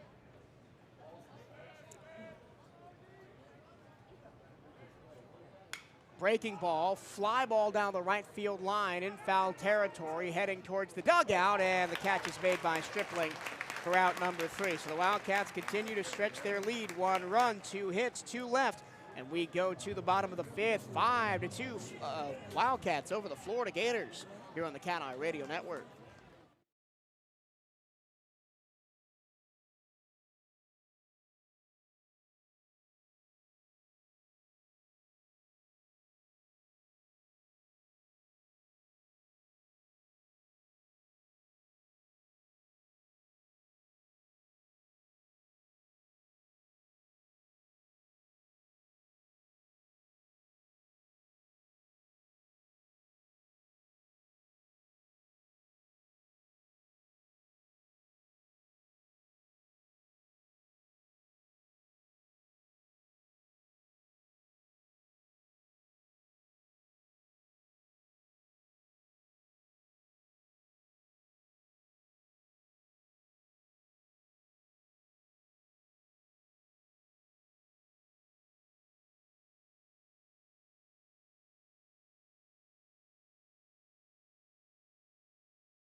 We go to the bottom of the 5th. The Wildcats played another one on a sac fly by Jeter Poyeto. They lead 5-2 over the Florida Gators against the darkening sky here in Gainesville, just past the 8 o'clock hour here on the East Coast. Happy to have your company. Michael Turillo here for the CatEye Radio Network.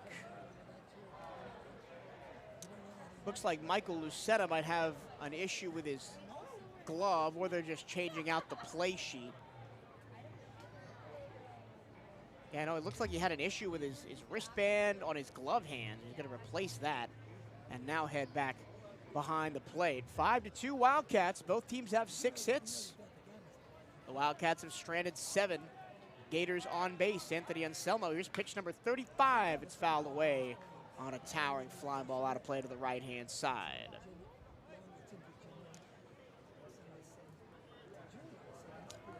Anselmo went 1 2/3 against LSU. Gave up 2 runs, 3 hits, walked 2, struck out 1. Not his best outing.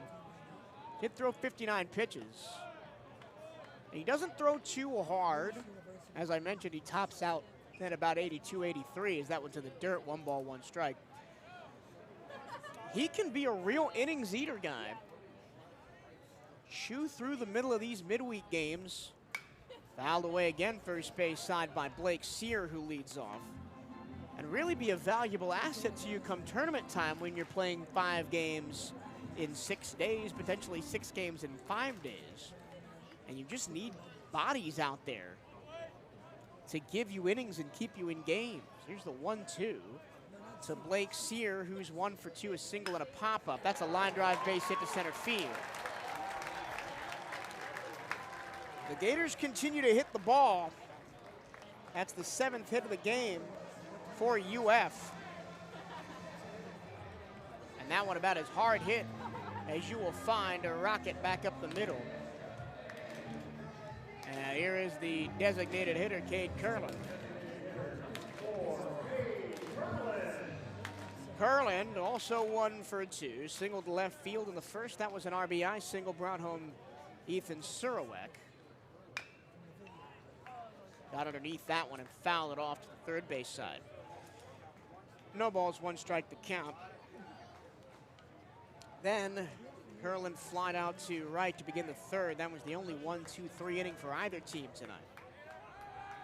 Spin it a throwback to first. Blake Sear dives back in there. This is not a Gators team that steals a ton of bases. Just 41 on the year. They've under half of what the Wildcats have, up at 88. Slider buckled.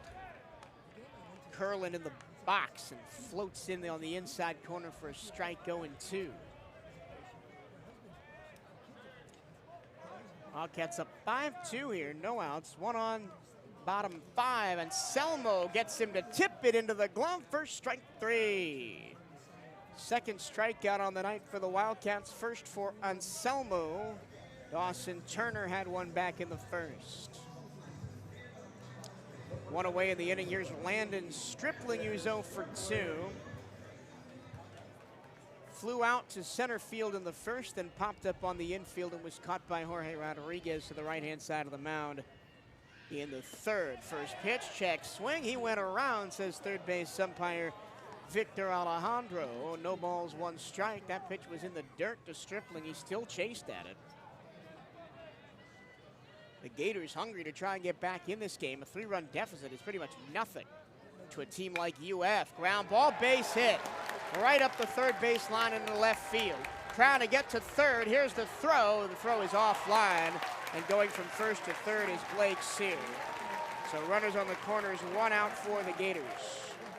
As I mentioned, a 3-run lead is pretty much nothing to a team like Florida, who have come from behind to win 9 games this season.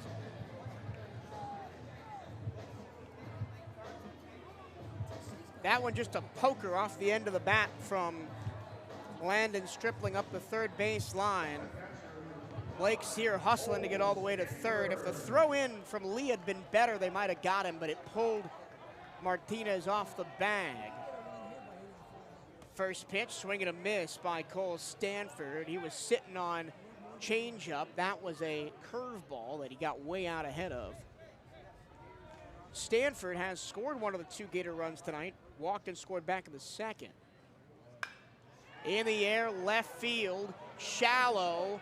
Going out is the shortstop, Almonte. He makes the catch, and he fires in to keep Sear at third. How about the middle infield tonight?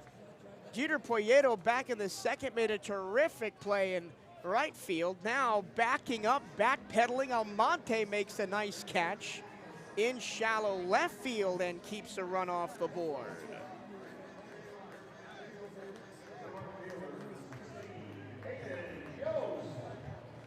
And now here's Hayden Yost. Runners on the corners, 2 outs now. Righty to lefty on Selmo deals. Breaking ball low, ball 1. Wildcats now have somebody throwing out there in left field.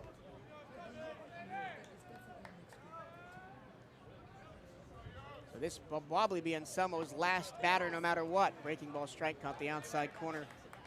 1-1.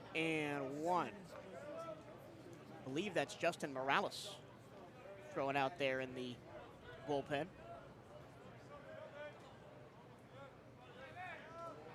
Pitch, breaking ball. Out ahead of it was Yost, fouled away to the first base side, a ball and 2 strikes. Blake Sear on third, Landon Stripling on second after a pair of singles in the inning, sandwiched between the Curlin strikeout and the Stanford pop-out. Gators trying to chip into this 5-2 Wildcat leader in the bottom of the 5th. Pitch is a breaking ball in the dirt. 2 balls, 2 strikes, trying to get a chase from Hayden Yost. The junior starting only his 8th game of the season. Only has 5 RBI on the year. Would love another one right here. Sear dances well off a third. The pitch. Breaking ball, ground ball right back up the middle. Diving stop. The flip to second. In time, and they got out of it. And that will probably be challenged. I would not hold your breath. Diving stop by Almonte behind the second base bag. From his belly, the flip to the covering Poyeto to get Stripling at second. No challenge from the Gators, and the Wildcat defense plays Houdini again. We go to the 6th, 5-2 Wildcats here on the CatEye Radio Network.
Well, the Wildcats defense is maybe playing one of their better games of the season. A stellar middle infield stop by Eric Almonte. A belly flip to Poyedo to get out of a runners on the corners jam, and the Wildcats maintain their 5-2 lead as we go to the 6th. Chris Watson, softly hit fly ball into left field. That's going to drop in the no man's land, Bermuda Triangle area. Sear from left, Lawson from short, and Surowiec from third all made attempts at it, and it just landed where nobody was. Sometimes you get lucky. That is maybe one of the softest hits you could ever have for Chris Watson to lead off the inning. That's his first true at-bat of the game, because he was hit by a pitch and walked in his first two. So now 1 on, nobody out. Here's Darrell Lee, who has struck out twice and sandwiched in between those two Ks, hit an RBI single to right back in the second. It's 5-2 Wildcats here at Condren Ballpark. Check swing, and Lee did in fact go around for strike one on a fastball high by Caden McDonald, who is still on the bump for UF. McDonald today, 21 pitches, 9 batters faced, 1 strikeout, 1 walk.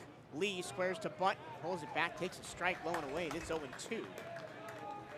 He's allowed 1 run on 3 hits. That 1 run coming in the last inning with the sac fly by Jeter Poyedo.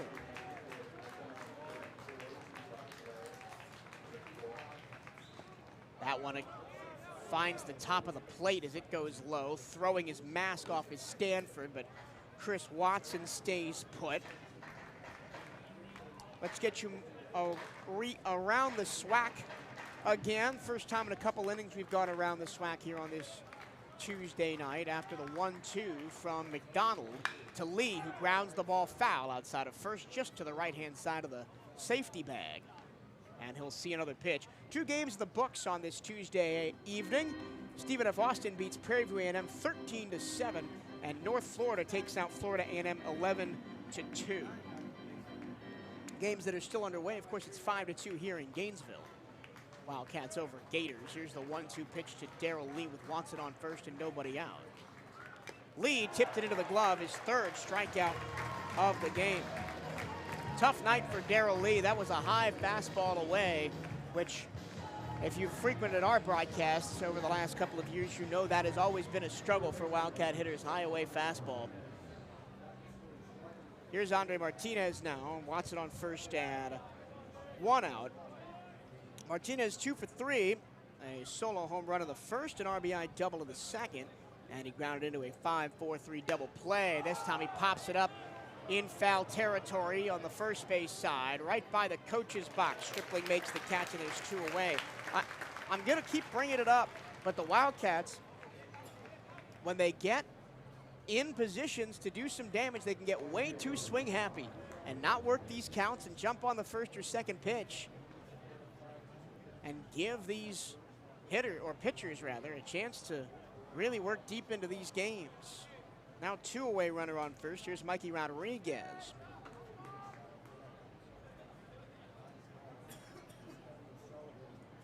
And we're going to have a pitching change.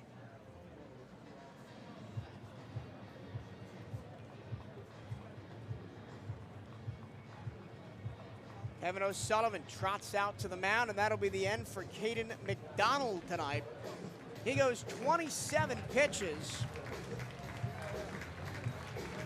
2 2/3 innings, allows 1 run on 3 hits, strikes out 2, walks 1, and his night is done as the Wildcats lead 5-2. They'll face another UF pitcher coming up here shortly. We'll take a 30-second break, and we'll introduce you to the new Gator arm when we come back on the CatEye Radio Network.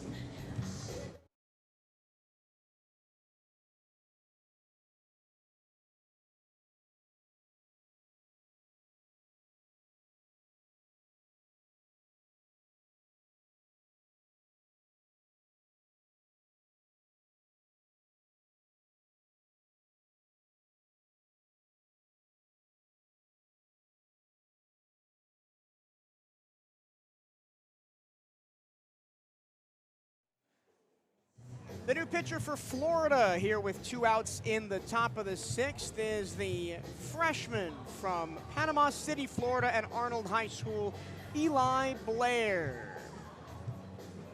Was 27-7 as a high school baseball player with a 183 ERA, 258 strikeouts to just 74 walks. But as a college player in his freshman year, this will be his 7th appearance of the season. He's thrown 7 1/3 innings. His ERA is 4.91 for Eli Blair. Blair, 6 appearances, as I mentioned. This will be his 7th, 7 1/3 innings. He's given up 4 runs on 8 hits. All earned, walked 2, struck out 8. He's allowed 2 doubles, no triples, no homers. 3 wild pitches, 5 hit by pitches, and a batting average against of .276. I'll take the time when he's still warming up to go around the SWAC for the games that are already over. That's 13-7 Stephen F. Austin over Prairie View A&M, and 11-2 North Florida over Florida A&M. 5-2 here in Gainesville. Auburn leads Alabama State 7-0 in the bottom of the 4th as Mikey Rodriguez stands in. Arkansas Pine Bluff trails Arkansas 6-1 in the 4th there, as the first pitch is a throwback over to first from the lefty freshman Eli Blair. 4th arm to the mound, I should say, for the Gators tonight. They started with Hoyt, then Barlow, then McDonald, now Blair. Here's the first pitch. Is a slider. Strike to Mikey Rodriguez on the inside corner to the lefty hitter. Slider's got a lot of run on it. Jacksonville State was down 5-0 to Alabama A&M. They've come back to tie the game at 5. Grambling still has a 2-0 lead over McNeese. Another throwback to first. Mikey Rodriguez stumbled a little bit as he tried to get back to the bag. Thankfully, the throw was a little high over to first, and Stripling had to stretch above his head, couldn't apply the tag. Last score to get to from around the SWAC is Memphis 6, Mississippi Valley 1. That's at the top of the 6th. Another big sweeper. Misses on the inside corner, almost hit Rodriguez as he had to move his lead leg out of the way. 2 balls, 1 strike. Wildcats up 5-2. 1 in the first, 2 in the second, 1 in the 4th, 1 in the 5th for Bethune-Cookman. Here's the 2-1 pitch to Rodriguez. Swing and a miss. That's the first fastball that Blair has thrown, and it really fooled Mikey Rodriguez. That was low down by his shoe tops, and Rodriguez was looking for that 3rd straight slider, didn't find it. And now Eli Blair, a strike away from getting the Gators, out of the inning. So I know I've screwed this up a couple of times, Wildcats, Gators, who's home, who's away, who's us. I've screwed that up a couple of times. I will come clean. I am a lifelong Gators fan. So if I screw that up, I apologize. Here's the 2-2 from Blair to Rodriguez. Runner goes. Rodriguez, a towering fly ball to shallow center. Racing in is Jones, tracking it, and he makes the catch against the wind to retire the side. The leadoff single by Watson doesn't do any damage. No runs, 1 hit, and 1 left. We go to the bottom of the 6th. Wildcats still lead 5-2 here on the CatEye Radio Network.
We go to the bottom of the 6th here in Gainesville. Wildcats 5, Gators 2.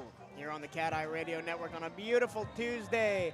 Not a cloud in the sky. The sun is set. The lights are on here at Condren Ballpark.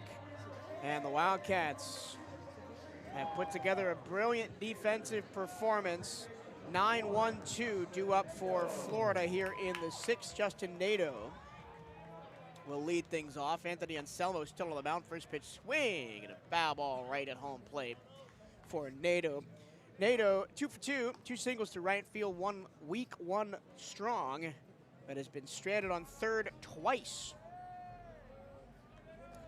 As the Wildcats have stranded 9 Gators runners on base. That one just outside. Anthony Anselmo looking for help from home plate umpire Kevin Flay, won't get it. And it's a 1-ball, 1-strike count to Nadeau.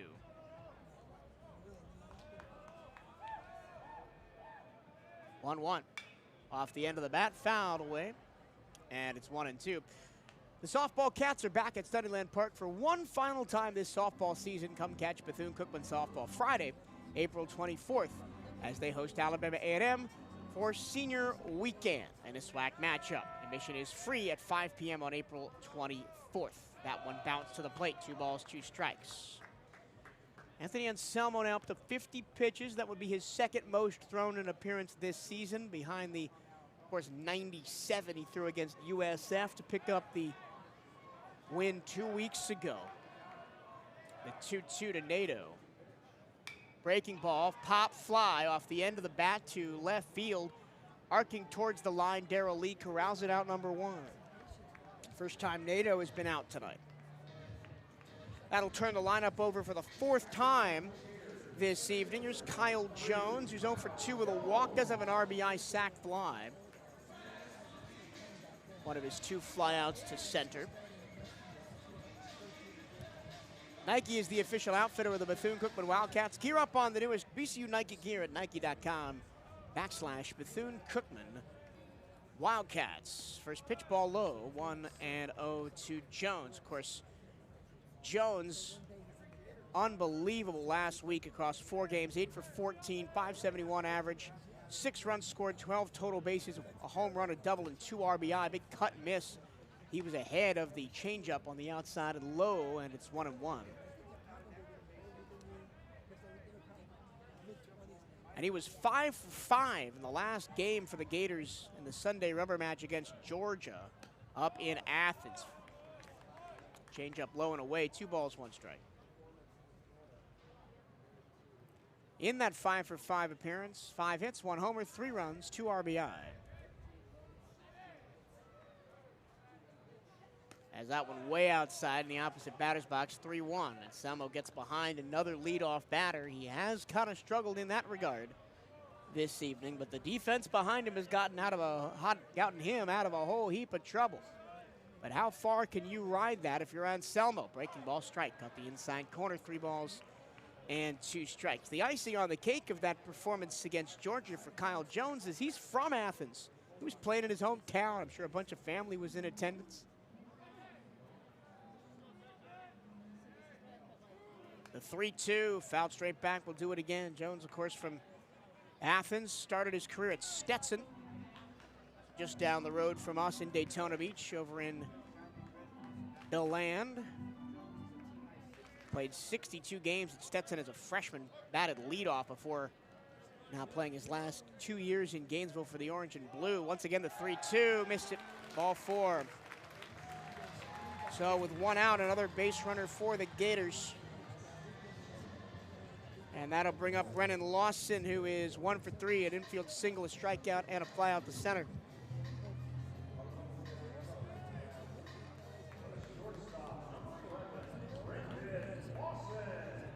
Third walk allowed by Anselmo in his 3 2/3 innings as he leans down to tie his shoe. Bethune-Cookman coming up this weekend, 3-game series in Daytona Beach against Alabama A&M. First home game, quote unquote, since the Sunday finale against Jackson State. And here comes Coach Hernandez. That'll be the end for Anthony Anselmo. Another really gutsy performance for Anselmo. He goes 3 2/3 because of no runs, 3 hits, walked 2, struck out 1.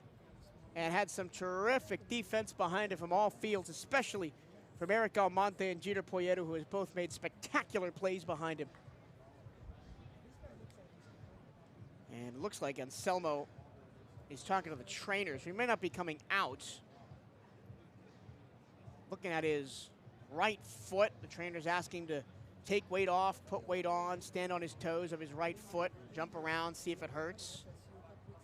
I hope it's not something like a pulled muscle on the base of the foot. That can always be problematic. I immediately go to that because it's something I've struggled with in my life, but could be any number of things.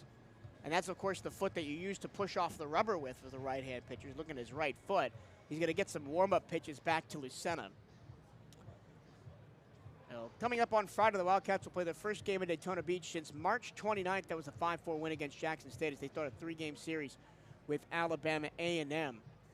That's on the campus of Embry-Riddle Aeronautical University at Sliwa Stadium. So Anselmo will continue after getting looked at by the trainers.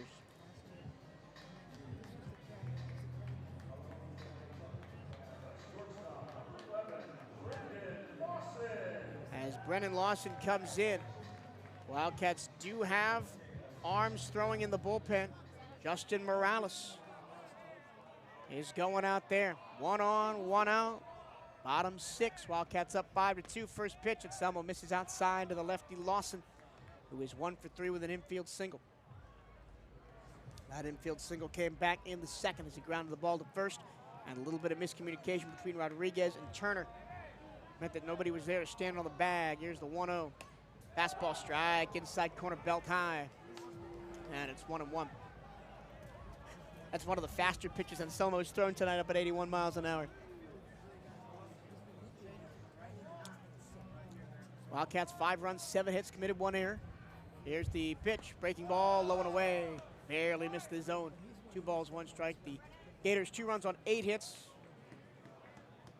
No errors, have stranded 9 on base.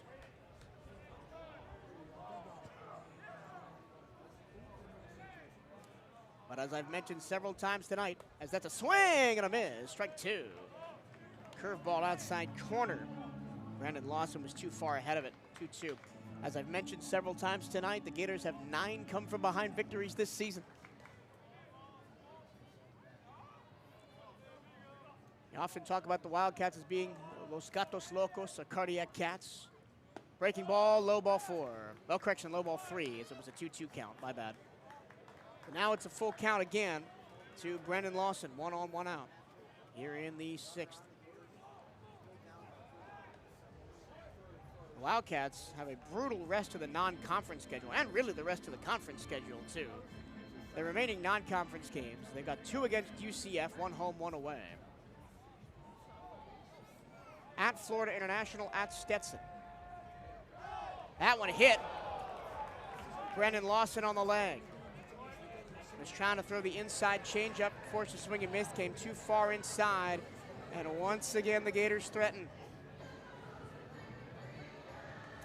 2 free passes in the inning, and that'll be the end for Anthony Anselmo. Pretty good night for Tony. As I believe that's Justin Morales who will trot out from the left field bullpen. We'll take a meeting to Justin Morales next time when we come back after a 30-second break. You're listening to Bethune-Cookman University Baseball on the CatEye Radio Network.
Well, the new Wildcat pitcher is not Justin Morales I thought it was going to be. It's J.C. Zambrano, Jean Zambrano, who comes in for his 6th appearance of the season. 8 innings pitched for J.C. Didn't pitch until the 21st of March after throwing a third of an inning on opening weekend against Bradley. Didn't come back until the 21st of March, but has appeared pretty consistently since then. I would read you his season stats, and I will, but really they don't matter, because what he did last Tuesday against LSU is almost beyond comprehension. Coming in with the Wildcats up by 4, the bases loaded, nobody out, he went strikeout, strikeout, strikeout of the top 3 in the LSU batting order. He then proceeded to throw the next 2 innings and pick up the win as the Wildcats won that game 10-7. On the year, 8 innings pitched, 2.25 ERA for Zambrano. 4 runs on 8 hits, just 2 earned, striking out 13 and walking 5. He's allowed 2 doubles, no triples, no homers, thrown 2 wild pitches and hit 2 batters. And the Gators now have first and second, 1 out here in the 6th, down 5-2. The batter is the 3rd batter, Ethan Surowiec, who is 1 for 2 with a walk. First pitch, low in the dirt. Down at 73 miles per hour, that changeup, so he's not really changing the velocity much from what they saw with Anselmo. Surowiec in the air, left field, headed back towards the track. Lee will hang around and make the catch with his heels on the track. Well hit, but not well enough by Surowiec. That's his 2nd fly out to left on the night. And now here's the cleanup hitter, Blake Sear. He is 2 for 3, 2 singles. And he's been stranded on 2nd once and 3rd once. And he popped out to Jeter Poyeto with the bases loaded to end the 2nd. In his other plate appearance, his 4th AB of the night. First pitch, breaking ball opposite batter's box to the right hand, hitting Sear.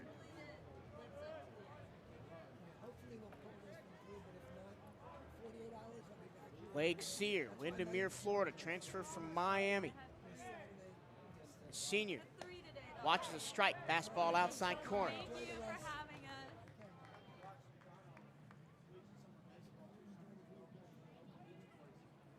After Nadeau flew out to start the inning, Jones walked, Lawson was hit by a pitch, and Zambrano gets a swing and miss.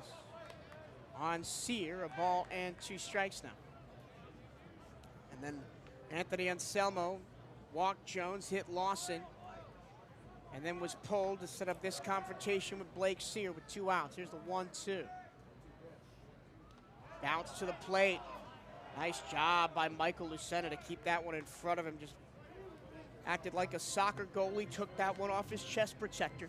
Kept it in front of the plate. Everybody stays put. 2 balls, 2 strikes on Sear.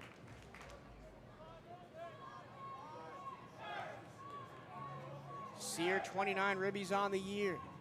Looking to claw away some of this 3-run Wildcat lead. He is the tying run right now. Jammed him up. Foul territory, first base side. Count holds 2-2. That was a fastball in on the hands from Zambrano. Zambrano, the righty senior out of Venezuela. Now in his 2nd season with the Cats, 6-2 last year with a 4.25 ERA. Before that, 2 years at Barry University down in Miami. Long hold before this 2-2 pitch. Out straight back over the top of the press box, and the count holds 2-2 again. Another moment where you feel like UF may be making their way back into this game.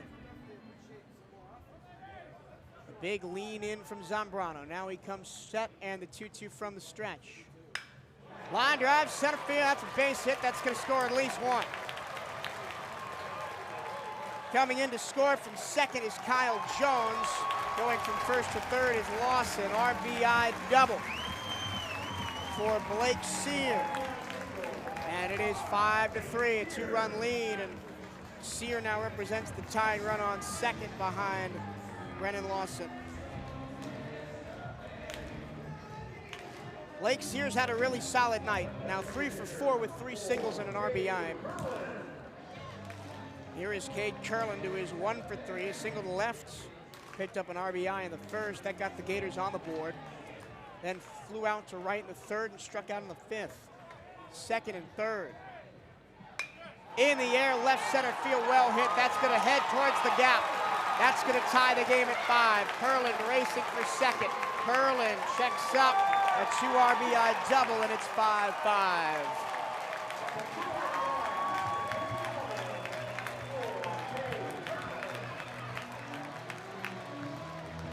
Zambrano comes in and allows back-to-back doubles, and the Gators have tied the game. Lawson scores, Sears scores. And it is 5-5. The Gators have led since the jump, since Andre Martinez's second batter of the game home run. But that lead has finally gone away. 5-5 here in the sixth. And the Gators looking for more. His first pitch swinging a pop fly back out of play by Landon Stripling. Stripling 1 for 3.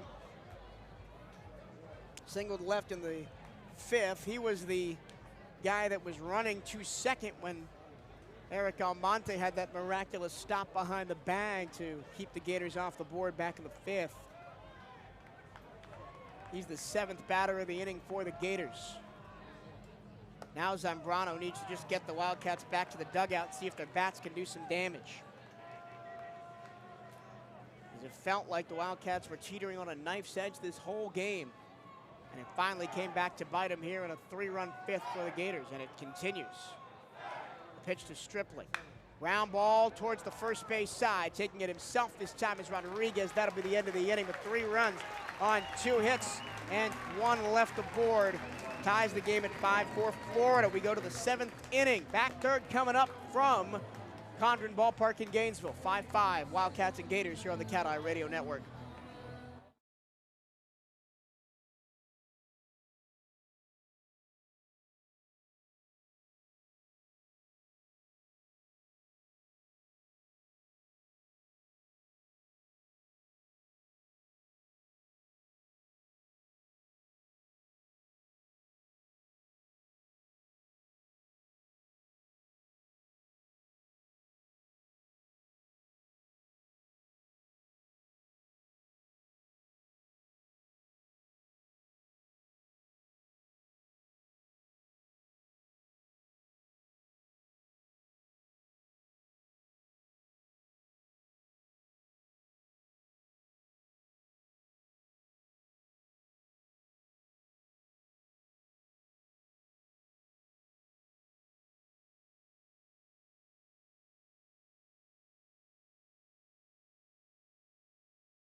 To the top of the 7th here in Gainesville. The Gators use a 3-run fifth to tie this ball game at 5 with the Bethune-Cookman Wildcats. The Gators have pounded out 10 hits, the Wildcats 7. It's been an offensive showcase here on Tuesday night in Gainesville at Condren Ballpark.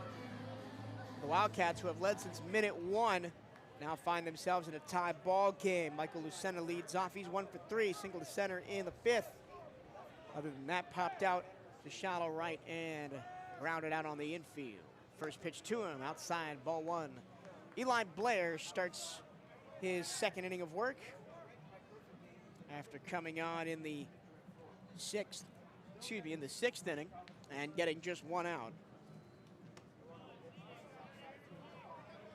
The second batter faced by Blair. He's behind the count, 2 balls, no strikes, as that one misses the zone.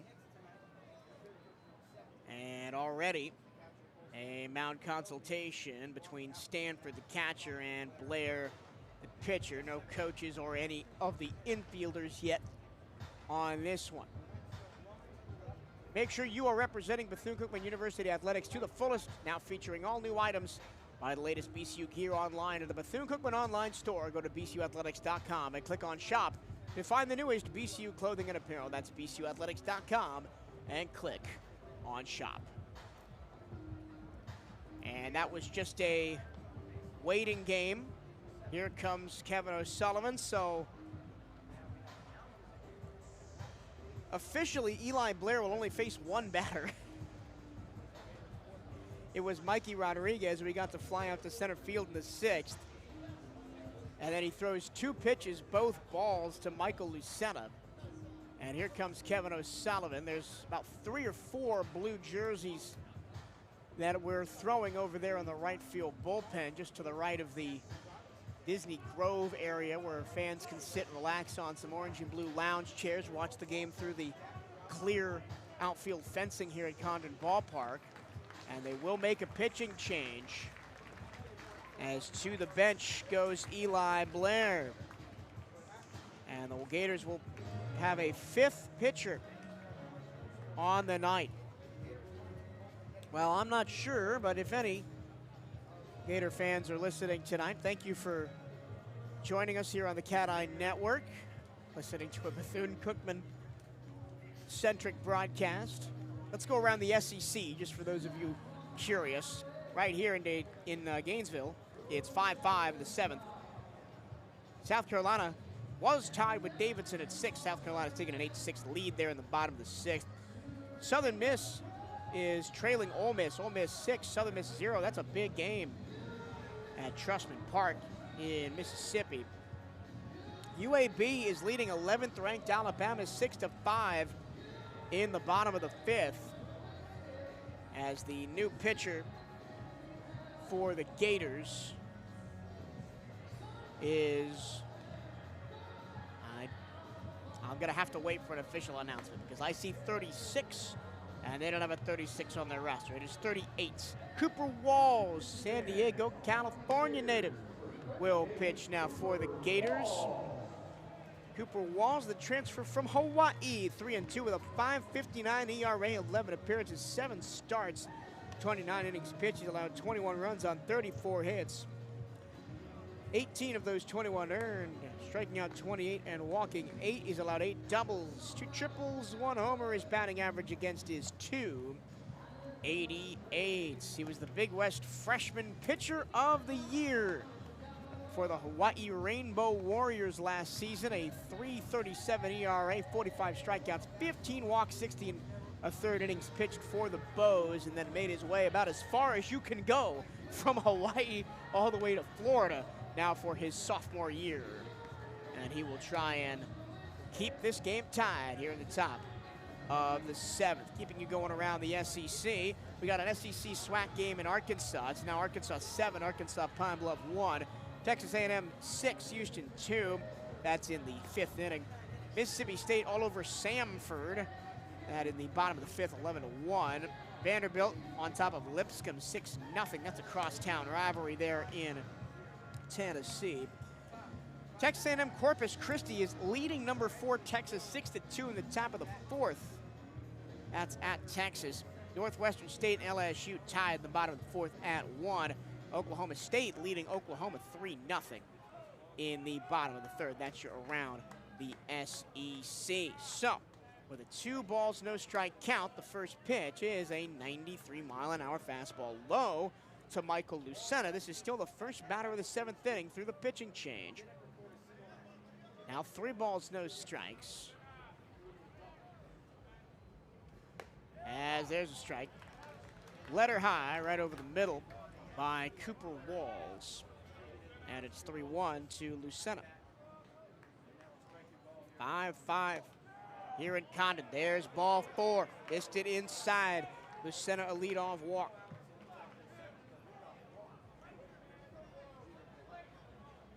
Seventh free pass of the game for the Wildcats. 4 walks, 3 hit by pitches given up by UF pitching. Here's Jeter Poyeto. 0 for 2 with the fielder's choice. Does have an RBI and a sac fly back in the 5th. That was the 5th and final run the Gators have scored so far when he played at Mikey Rodriguez. He's got Lucena on first and nobody out. Infield playing up the middle. Breaking ball, strike right at the knees. Good pitch by Walls.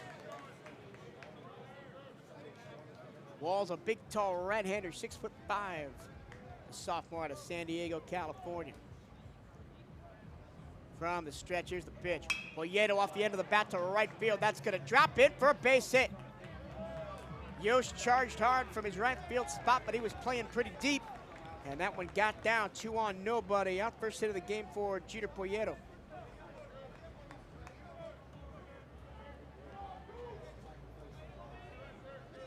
Poyeto was a little bit in front of that one. Hit it off the end of the bat. Just a little blooper into shallow right. Here's Eric Almonte now batting from the left-hand side of the plate because the righty is on the mound. Almonte, 1 for 2 with a walk, a single, and a strikeout looking back in the 2nd. First and second, no out, top 7, 5-5 game here in Gainesville. Gators and Wildcats of Bethune-Cookman trying to take their 3rd straight midweek win in a row and beat the Gators for only the 2nd time in program history. Almonte squares the bunt, almost got hit.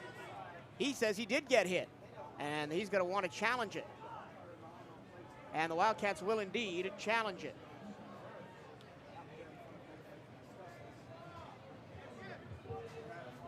Eric Almonte was certain he got hit on that slider on the inside corner as he squared the bunt.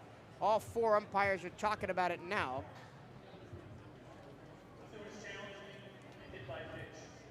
And the crew chief, who is the first base umpire tonight, Terrell Poole, along with second base umpire Hank Zimmerman, will go into their little review room underneath the grandstands on the 3rd base side and take a look at this.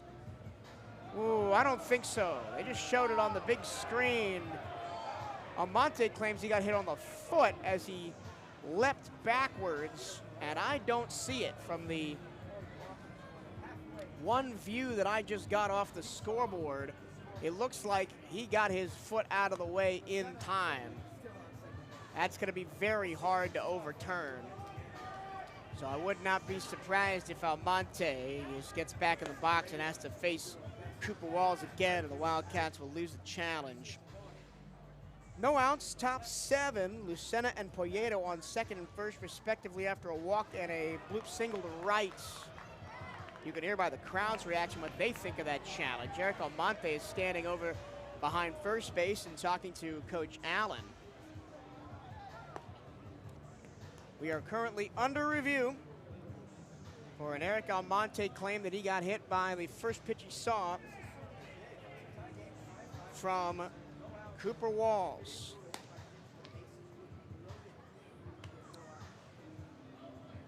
Stay up to date with everything Bethune-Cookman Athletics by checking out the Wildcats on social media.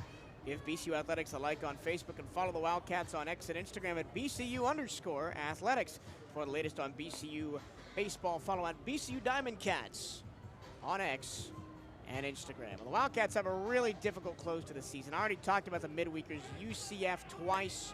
They're ranked in the top 15 in the country. FIU, who beat the Wildcats pretty handily earlier in the season. Then at Stetson for their final 4 midweek games. But their final 4 conference series are no gimmies either. Yes, Alabama A&M is down at the bottom of the conference. So you feel comfortable with that one this week. And, of course, you can never take anything for granted in the game of baseball. As here comes the umpires. And the pitch did not hit Almonte after review, which I thought from looking at it. So Eric Almonte will put his helmet in his left hand and trudge slowly back to the plate. So the count will just be 1 ball and no strikes on Eric Almonte with 2 on and nobody out in the 7th. But then you close with 4 really tough conference series. Home against Arkansas Pine Bluff, at Alabama State, who's looked like they've turned the corner the last couple of weeks, and then the ever-dangerous Grambling State to close the season. So we will see a lot of really good baseball being played between the Wildcats, and they're both SWAC and non-SWAC opposition over the next month or so before they head to the SWAC tournament on May 17th. Just a month and 3 days from now, we'll be in Birmingham for the SWAC tournament. Hopefully the Wildcats can go back-to-back in Birmingham, claim their second straight conference title, but a lot of ball to be played between now and then. You hear the boos from the crowd. Bethune-Cookman having an offensive meeting. Coach Derek Cartaya brought all the runners in, as well as Eric Almonte and the two base coaches, Johnny Hernandez and Hunter Allen, to talk some strategy here. In the pitch that almost hit Eric Almonte, he did square to bunt, so I wonder if he will try and do that again. Finally stands back in after a long delay and faces Cooper Walls. Here's the pitch, inside again on a fastball at 91. He squared to bunt and pulled it back for the second straight time. 2 balls, no strikes on Eric Almonte. Showed bunt twice. The corner infielders, Stripling and Surawek, now pinch in towards the mound to deal with the bunt potentially. Here's the 2-0. Drops it down, third base side of the mound. Off the mound to get it is Walls, and he throws the ball away into right field. Scoring is Lucena. Throw to the plate to send Poyeto back to third. He took a big turn, and the throw to the plate was good by Yost out from right field to keep him there. And the Wildcats take the lead on a Florida Gator error. It is 6-5, still nobody out in the 7th. Lucena scores from second. Jeter Poyeto goes from first to third, and standing on second is Eric Almonte. E1 on the play, and now both teams have made an error tonight.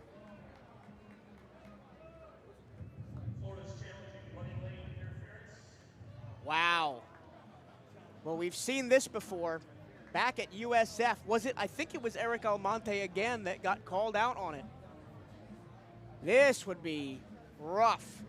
We're looking at it on the board now. The throw to first, Almonte. Well, the ball was there way ahead of Almonte. I'm not sure how he could have interfered with anything. He got the bunt down on the third base side of the mound, hustled off to first. He touched the green bag, the safety bag. The ball would have beat him there by 2 or 3 steps. But again, we might be about to see some deja vu here, because in the USF game 2 weeks ago, Almonte got called out on an exact same play, right? 2 on, nobody out. He bunted. The ball was thrown away. He picked up an RBI as a run came in. That was Sergio Rivera scored back then, but he was called out at first on a running lane interference. And they eventually sent Sergio Rivera back to third base. He eventually did come around to score. That was in the 6-run 5th inning. The Wildcats had to score all 6 of their runs in that game. But we are currently under review for running lane interference called on Eric Almonte at first base. And again, I called it a bad call when they overturned it at USF. I'm going to call it a bad call if they overturn it again tonight, because there is no way that Eric Almonte could have interfered with anything. The ball was over the head of Stripling at first, while Almonte was still 2 steps away from the bag. But there, I don't know. I've seen it all covering this team for the last 5 years, so we have no idea what they're going to call. Yes, it looks like Almonte didn't take a turn into the grass towards first. He was running in the dirt. Did he leave the dirt? We got an overhead look at it now. It looked like he took a step onto the grass, but it was 3 steps before he even got close to first. But he did take a step on the infield grass, and is that enough to overturn this call and take a Wildcat run off the board? Here come the umpires. No interference. Error called. Call on the field stands. Lucena scores. Poyeto to third. Almonte to second. Still nobody out in the inning. And here's Jorge Rodriguez, who's 0 for 2 with a walk and a run scored back in the second. Jeter Poyeto leads off third, Eric Almonte on second. After the error by pitcher Cooper Walls on a throwing error off a bunt. 6-5 Wildcats here in the seventh. First pitch. Down low and outside, and a heroic stop by Stanford behind the plate. That one he really did look like a hockey goalie, sticking out his right leg, and he bounced it off the padding to keep it in front of him. I mean, it's not as far to the backstop here as it is, say, at Jackie Robinson Ballpark. But if a ball gets to the backstop, you can bet your bottom dollar that Jeter Poyeto is going to try and come home from third. He's a speedy guy. 1 ball, no strikes to Jorge Rodriguez. The pitch from Walls, breaking ball, back up the middle, base hit. Poyeto scores from third, rounding third and racing to the plate. Here comes the relay throw. It's cut off. Almonte scores. 2 RBI single for Georgie Rodriguez. 3 in the inning for the Wildcats. 8-5 Bethune-Cookman. Still nobody out. That was a rocket shot on the ground, straight back up the middle and over the bag at second. 2 RBI single for Georgie. Still nobody out of the inning. A check on Rodriguez over at first comes up empty from Cooper Walls, and the Gators have 2 arms throwing in the bullpen again. First pitch to Walls, bunted third base side, but foul by Jose Fernandez. Fernandez had a solo homer back in the fourth. Other than that, was hit by a pitch and was caught at home trying to score from second on a single back in the second. That was a great relay throw by the Gators, and then he popped out on the infield to end the third and strand 2. 3 runs in the inning for the Wildcats here in the top of the seventh. Still nobody out. Walk, single, error, single. The 0-1. Oh, hit him right on the belt line with a fastball at 92. That one's gotta hurt. Fernandez gingerly takes off his leg protection and walks over to first. Oh boy.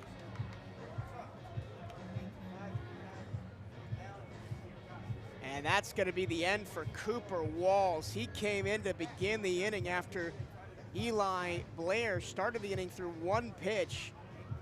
Then Walls came in, walked single. He had the error to score on Almonte to score Lucena. And then Rodriguez singled to bring home 2. 8-5 Bethune-Cookman top 7. Nobody out. Will meet the new Gators pitcher after a 30-second break. You're listening to Bethune-Cookman University Baseball on the CatEye Radio Network.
The new pitcher for the Florida Gators is Schuler Sanford. The Wildcats have plated 3 runs with no outs on an error and 2 hits here in the 7th. Cooper Walls gets the old infinity ERA, doesn't get an out, gives up at least a run. And he hands over to Sanford, and this is going to be tough because we have Shyler Sandford, S-A-N-D-F-O-R-D, pitching, and where is he? Cole Stanford, S-T-A-N-F-O-R-D, catching. So we have the Sanford-Stanford battery going on right now. He's a redshirt freshman at Jacksonville, St. John's Country Day, an athletic powerhouse down at 1A, 2A, our St. John's Country Day. Redshirted last year due to an injury. Before finishing off at Country Day, spent 2 years at Bartram Trail. He's a right-hander. Schuler Sanford. Sanford a 2.63 ERA, 8 appearances, 2 starts. And his first pitch to Chris Watson. Watson squares the bunt, the ball gets away from the catcher. First pitch from Sanford, and he sails it over Stanford's head. Runners advance. Rodriguez to third, and Fernandez to second. Wild pitch called.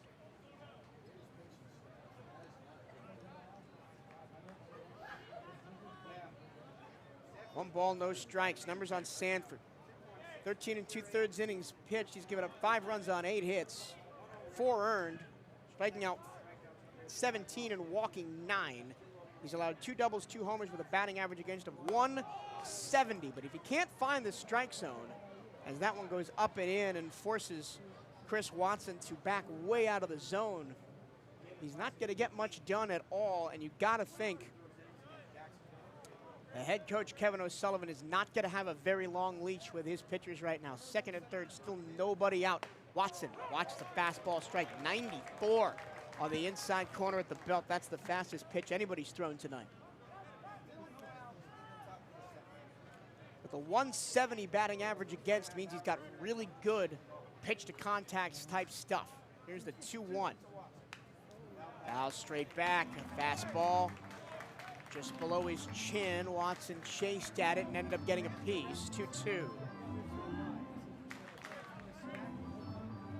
Can be wild though, 17 strikeouts, 9 walks in 13 2/3 innings. But the ERA, of course, down at 2.63. Very solid for Sanford. Here's the 2-2. Watson gets a piece and fouls it deep into the Gainesville night over the right field seats. Still 2-2. Second and third for the Cats. Nobody out here in the 7th. 8-5 Wildcat lead, the 2-2 from Sanford. Swing and a miss, got him with the curveball. And down goes Chris Watson. Strikeout number 18 on the season for Sanford, 1 away in the inning. Back to the top of the order, here is Darrell Lee, looking to avoid the old golden sombrero. He struck out 3 times tonight, but other than that, had an RBI single to right. The Gators now playing everybody in on the infield towards the grass, trying to cut off a play at home. The pitch, Lee fouls it straight back. And so Lee has struck out 3 times against 3 different pitchers. Struck out against the starter Hoyt, then 1 against Barlow, and then 1 against Caden McDonald. The 0-1. Way outside on a fastball. Stretching his glove all the way out to get it with Stanford and keep it from the backstop. 1 out, 3 already in the inning to force a pitching change for the Gators. 8-5 Wildcats. Gators infield all the way in, trying to cut off a play at home. Fastball upstairs at 89. 2 balls, 1 strike to Lee. If you're Lee, you're just looking to get good bat on this. Put it in the outfield somewhere. Upstairs, another big stretch by Stanford. 3 balls, 1 strike. And I'll tell you what, if Schuyler Stanford walks Darrell Lee and load the bases, I think we might see another pitching change. Here's the 3-1. Lee aggressive on 3-1, fouls it straight back. He's frustrated with himself. Taps his own helmet. Takes some time. Walks around behind the plate, now stands back in. This is a big pitch coming here. 3-2. 1 out, second and third. And the payoff.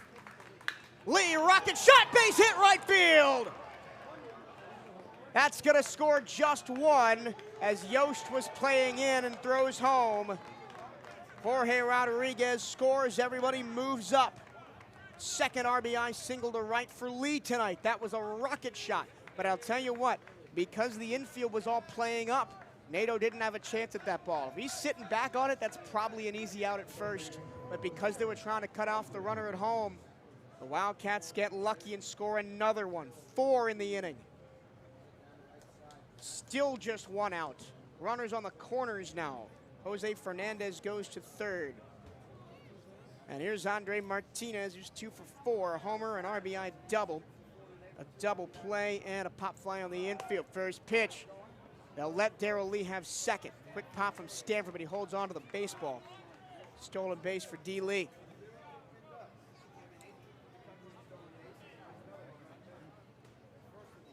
Tenth steal of the year for Darrell Lee.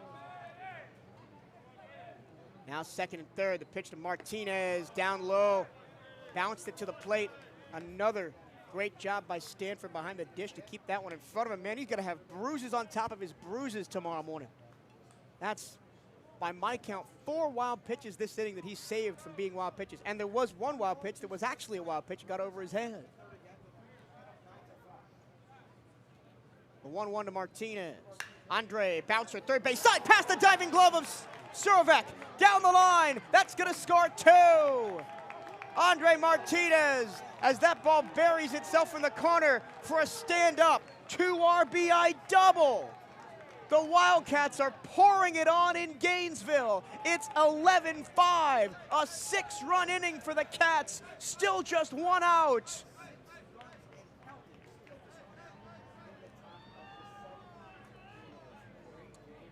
You can't hear him because he doesn't have a headset on, but Brand Toynoski, one of our SIDs, is up in the booth with me, and he will probably agree that Andre Martinez has 4 of his 5 RBIs tonight by a combined about 3 feet. Because he hit that one just inside the bag at third, and then the one in the second just missed the chalk on the inside and right field. But the Wildcats have lived on the edge all night, defensively, offensively, everything. 6 runs on just 1 out.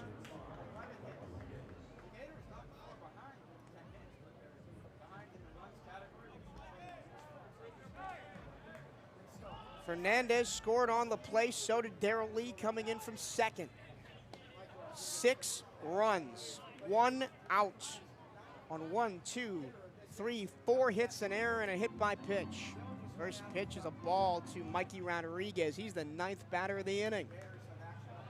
A walk, a hit by pitch, and a ground out for D. Lee, for Rodriguez rather. Whoa, hot shot.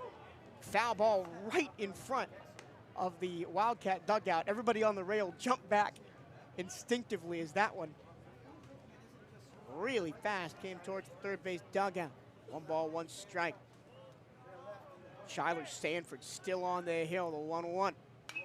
In on the hands, fouled away. That was a fastball at 95. Sets a new record for the fastest pitch we've seen tonight.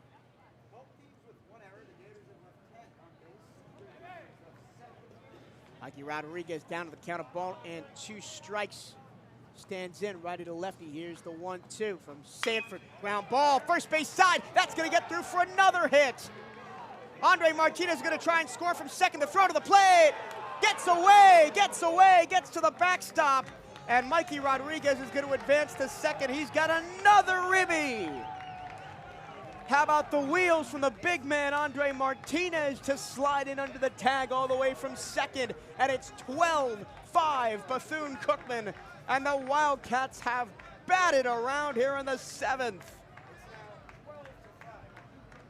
Correction, 12-5.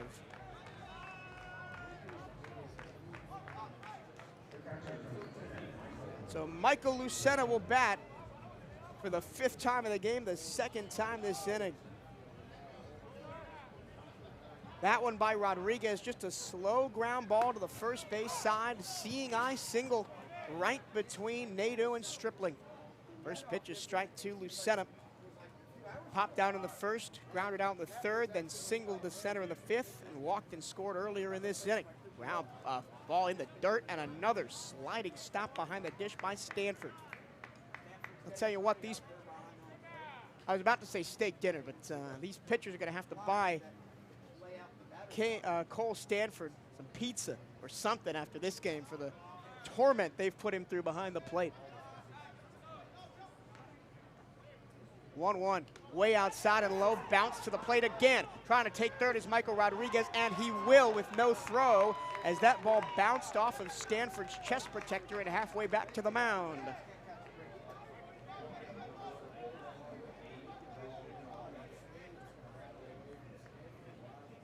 Christian Rodriguez is now warming in the Florida bullpen. A really rough outing here in the 7th for Schuyler Sanford. Just a third of an inning. 2 runs, 3 hits on 20 pitches. That one a slow jam shot to first. Taking it himself to the bag is Stripling. And there's 2 away. And now here is Jeter Poyeto. Poyeto in the game. Fielder's choice in the 1st. Grounded out to 2nd and the 3rd, an RBI sac fly in the 5th, then singled to right and scored earlier in this inning as the Wildcats have batted around. Now 2 outs in the 7th, 7 runs in this 7th inning. The Wildcats lead at 12-5. With 2 outs, Mikey Rodriguez is 90 feet away. Here's the pitch. Swing and a miss by Poyeto behind that 95-mile-an-hour fastball, 0-1. Coming up next for the Gators,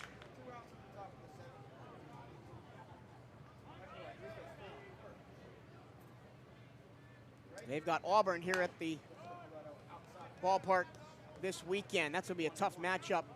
Auburn, another top 10 team in the country. Pitch outside 1-1 to Poyeto from Sanford. Justin Morales is now officially warming in the Wildcat pen. Poyeto squares to bunt, takes strike 2. Now ball and 2 strikes on Jeter. Schuyler Sanford came in and K'd the first batter he faced. That was Chris Watson. Then Lee singled, Martinez doubled, Rodriguez singled. And Lucena grounded out to first. Here's the 1-2. Outside, fastball 95, 2-2. And then next week, they'll get a chance for revenge against the only team thus far that has beaten him in a midweek contest. The Jacksonville Dolphins will be back here at Condren Ballpark. And then the homestand continues as they get Texas A&M on April 24th to 26th. Swing and a miss, strike 3. Slider away at 88. But the damage done. 7 runs in the frame for the Cats. They bat around +2, and we go to the bottom of the 7th. It's 12-5 Bethune-Cookman here on the CatEye Radio Network.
The Wildcats of Bethune-Cookman score 7 runs in the 7th, and they take a 12-5 lead over the Florida Gators.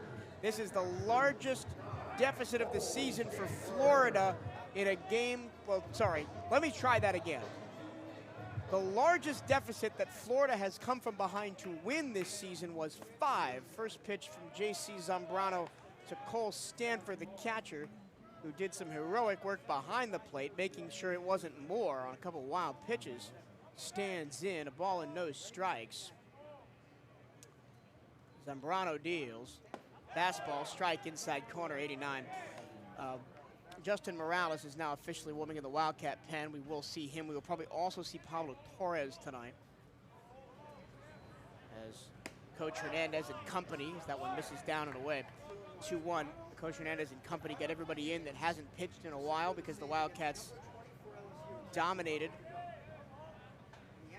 the second of the 3-game series against Mississippi Valley. Fastball, strike outside corner. 2-2 now on Stanford, who has a walk and a run scored, and then other than that is 0 for 2 on a fly out to right and a pop out to left center. That one a pop fly just past the infield on the second base side of things. Jeter Poyeto sees it late coming out of the sky, but gets his glove up for out number 1. Second pop out to the middle infield for Cole Stanford on the 9th. One away, here's Hayden Yost. Hayden Yost, 0 for 2 with a fielder's choice. That fielder's choice was in the 5th. He also flied out to left in the 2nd, popped out on the infield in the 4th. Wildcats up 12-5 after a 7-run 7th inning. But again, never count out the Rowdy Reptiles. First pitch, low ball 1 on a fastball from J.C. Zambrano. I would think that they're going to give Zambrano the 7th if all goes according to plan. That one low again on a changeup at 82, 2-0. They're going to give Zambrano the 7th, Morales the 8th, and Pablo Torres the 9th. But of course, as a fastball outside, 3-0. Of course, you got to remember the first rule of warfare, which is no plan survives initial contact with the enemy. So we shall see if the Gators can try and get back into this one, which I have no doubt they will attempt to do. Ball 4. Outside, 4-pitch walk to Yost. 1 out base runner for the Gators. The Wildcats have only forced the Gators to go 1-2-3 once tonight. That was back in the 3rd. But have stranded 10 Florida base runners tonight with some incredible defense. Here's Justin Nato. He's had a really good night. Him and Blake Sear are really carrying the load offensively for the Gators, have combined 5 of the 10 hits. Nato, fastball, outside and low ball 1. Nato, 2 for 3, 2 singles to right field, 1 a little blooper in the 2nd, 1 a hard shot, line drive in the 4th, then a fly ball to right in the 6th. Nato watches another one outside as here comes Coach Hernandez out to the mound. I kind of think that JC's getting squeezed a bit by the home plate umpire. A lot of these are close on the outside corner, these lefties. But we'll see. We shall see if Coach Hernandez decides to pull the plug and take the ball from J.C. Zambrano and give it to Justin Morales here in the bottom of the 7th with the Wildcats up 12-5. Yes, he will. Nope, they closed the door again. The Wildcats opened the bullpen door, then closed the bullpen door again. The home plate umpire, Kevin Flay, is out there making sure that everything is proceeding at a acceptable pace, and J.C. Zambrano will stay in the game. I haven't mentioned it before, but it is Jackie Robinson Day today.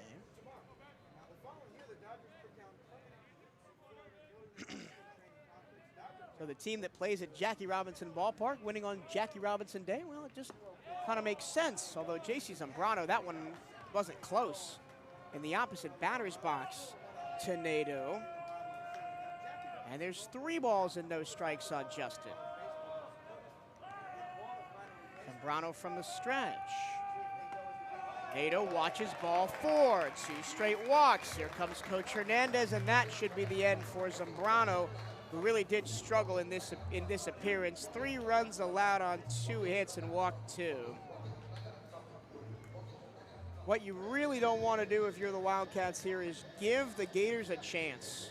You want to slam the door, and I know that's way easier said than done, but bringing in Justin Morales, who pitched in the WBC and has been stellar ever since rejoining the team, is a pretty good way to do it. The junior from Orenestad, Aruba, played for the Kingdom of the Netherlands in the World Baseball Classic earlier this year.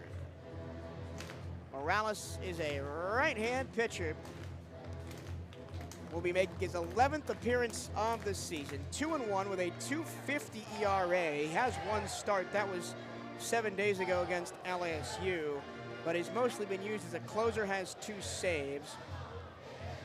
18 innings pitched for Morales. He's allowed 9 runs on 20 hits, 7 earned, striking out 14 and walking 11. He's allowed 5 doubles, 2 triples, 1 homer, with a batting average against of .299. He does have 2 hit batters on the season, Justin Morales. There is no BC without you. Show your support for Bethune-Cookman Athletics by joining the Wildcat Champions Club today. Help us build a championship culture here at Bethune-Cookman. You can donate and join at bcuathletics.com/champions club today. That's bcuathletics.com/champions club. Shout out to our softball Wildcats, who upended Jackson State at home this past weekend. Took 2 out of 3 from the Tigers, swept the Saturday doubleheader. And they've won 5 of their last 6 games, the softball team, going into their final road swing this coming weekend against Alabama State, a team they swept at home earlier in the conference schedule. So the Wildcats still in with a chance to be a top 2 seed going into the SWAC playoffs on the softball side of things. Here at Condren Ballpark, things are getting hairy for the Wildcats again. 2 straight walks spells the end for J.C. Zambrano.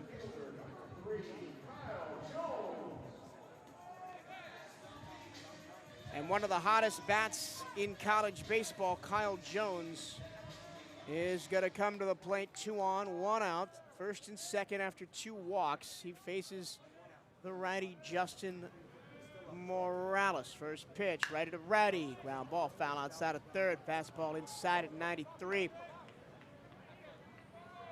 That was in on the hands and pulled to the third base side. Jones today 0 for 2 with 2 walks and a run scored. Does have an RBI on a sac fly back in the second.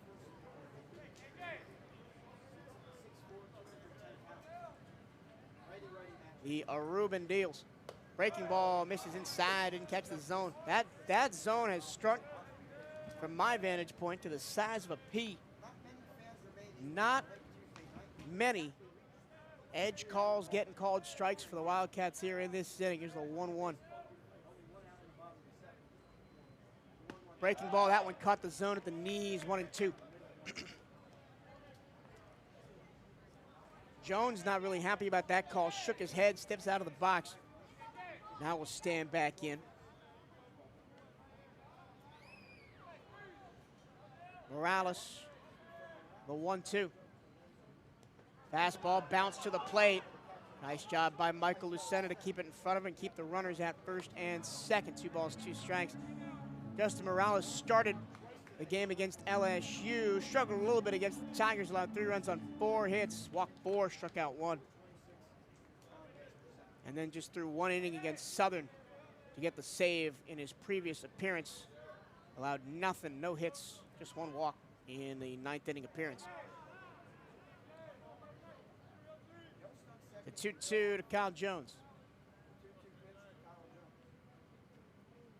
After a long old hold. Bounce to the plate and it gets away from Lucena. Wild pitch. The runners move up. Yost to third. Nato to second. And the Gators continue to threaten. How fast do you think the heart rate is beating in Justin Morales' chest right now? A chance for a second straight ranked win in a midweek for the Wildcats. And he has been spraying the ball all over the place. A 3-2 count now to Jones to try and avoid a third straight walk and load the bases. 3-2, foul ball. That came back with the fastball in on the hands. Jones couldn't catch up to it enough to keep it in play. Would not be surprised to see Morales go with the 12-6 curve here after he's thrown 3 straight heaters. Second and third, 1 out here, bottom 7. Wildcats lead the Gators 12-5. That one, the breaking ball into left field on the fly. Catch is made by Darrell Lee. Tagging and scoring from third is Hayden Yost. So second sack fly for Jones today. Makes the score 12-6, 2 outs in the inning. Justin Nadeau holds at second. He was sitting on the curveball, Jones, but he couldn't get enough elevation or depth, or distance rather, to get that one out. Here's Brendan Lawson. 1 for 3 with a hit by pitch and a run scored for Lawson. That was back in the 6th. Other than that, strikeout looking, single on the infield, and a fly ball to center field. 2 outs, runner on second. Wildcats have given up 1 run here in the 7th inning. Justin Morales on the mound. Fastball strike at the knees. He's got the fastball cooking up at 94, does Justin Morales.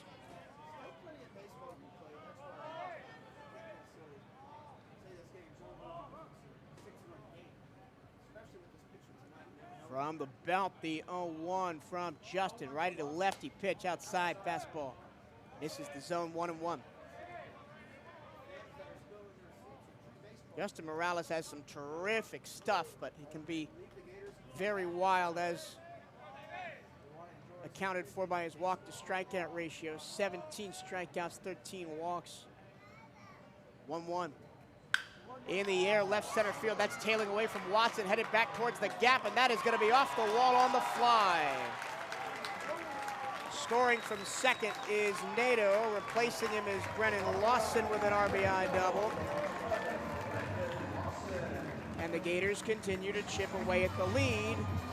It is now 12-7. I told you the Gators were not going to go away quietly. That's the second time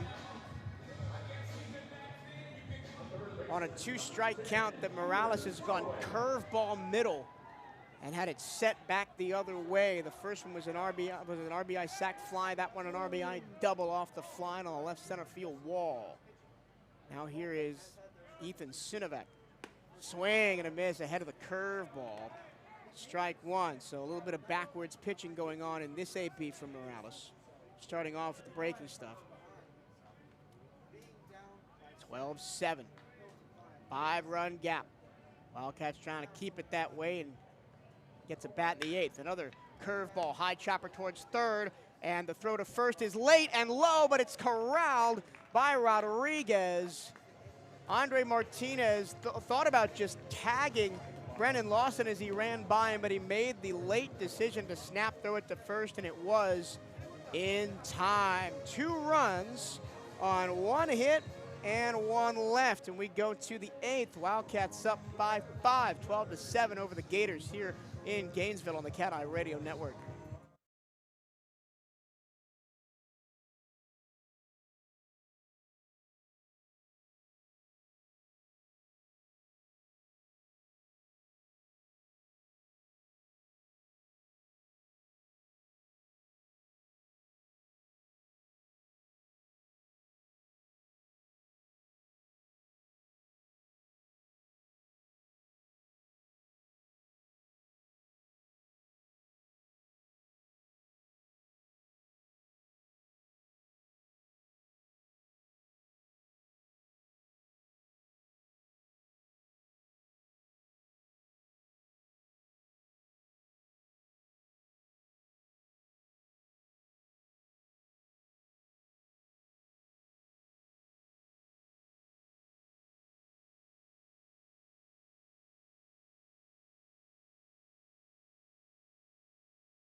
To the 8th inning we go here at Condon Ballpark. Bethune-Cookman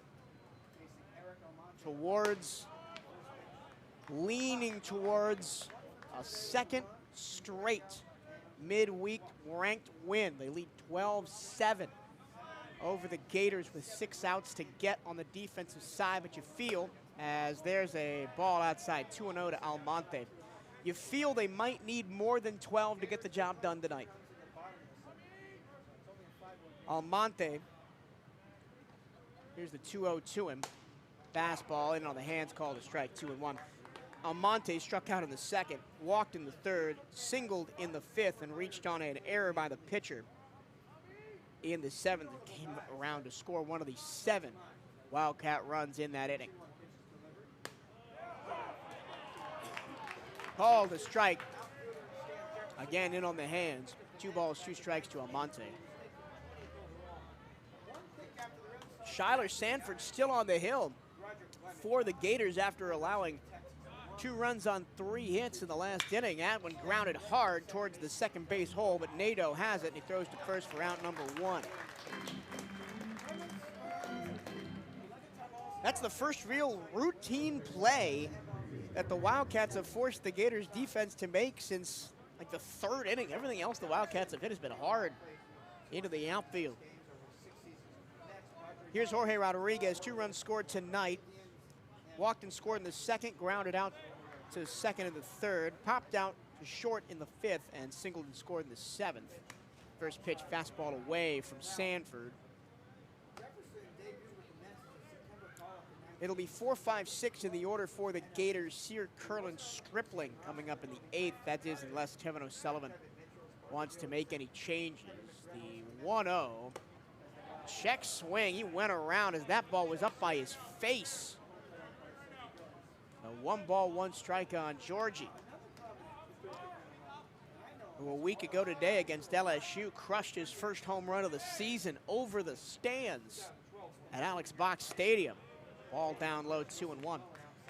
And then followed it up with another one against Mississippi Valley over the weekend as the Wildcats hit 8 home runs in that series as a team. 2-1. In the air to center field. Well hit, but not going to be deep enough. Jones camped under it, makes the catch for out number 2. Now Jose Fernandez, who does have a home run tonight,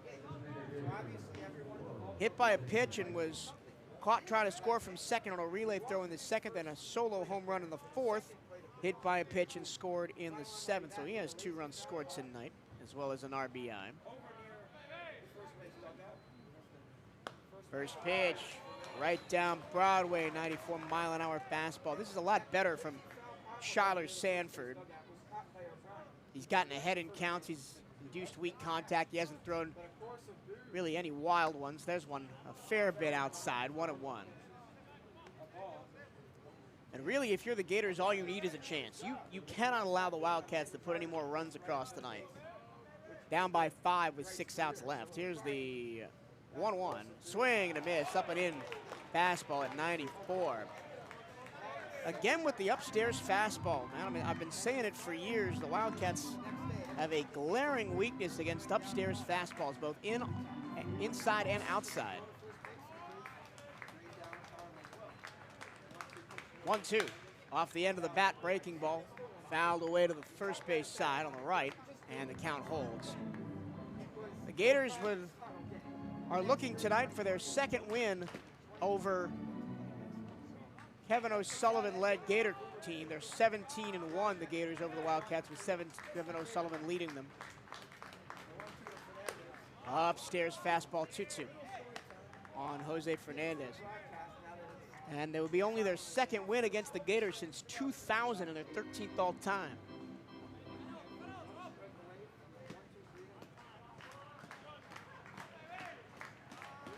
Shyler Sanford trying to get the Cats to go 1, 2, 3. He does, watching strike 3 on the out of black. That was just a straight fastball heater. And Jose Fernandez watched it for strike 3. 5th strikeout of the game for Gator pitching. 1, 2, 3 go the Cats in the 8th. We go to the bottom of the 8th And the Wildcats lead by 5, 12-7 here on the CatEye Radio Network.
Bottom of the 8th here in Gainesville. Bethune-Cookman 12, Florida 7. Wildcats hanging their hat on a 7-run 7th. The Gators have scored in the last 2 innings, though. 3 in the 6th, 2 in the 7th to make this one an interesting game. 5-run lead for the Cats. Here's Blake Sears on a really excellent night. Three hits all to center. He's 3 for 4. The one time he didn't get a hit was a terrific defensive play by Jeter Poyeto in the outfield grass to strand the bases loaded. Here's the pitch. First pitch, foul ball off the end of the bat to the right-hand side from Justin Morales, who throws pitch number 13 of his appearance. Came in, got 2/3 of an inning done in the 6th, but did allow 2 hits and 3 runs. Morales from the stretch, the 0-1, breaking ball in the dirt, 1-1.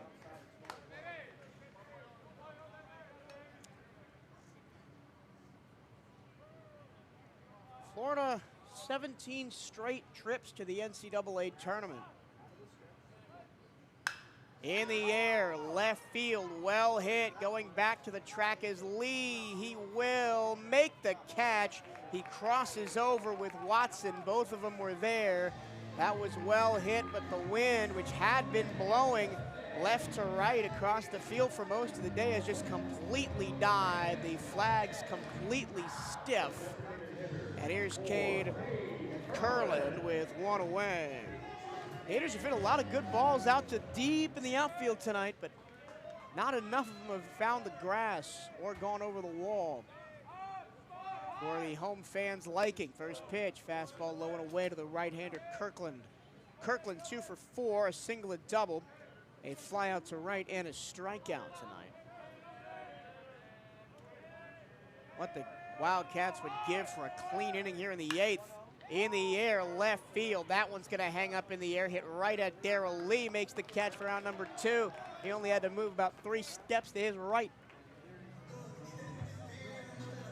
2 straight flyouts to left on just 3 pitches for Justin Morales. Question, 5 pitches for Justin Morales.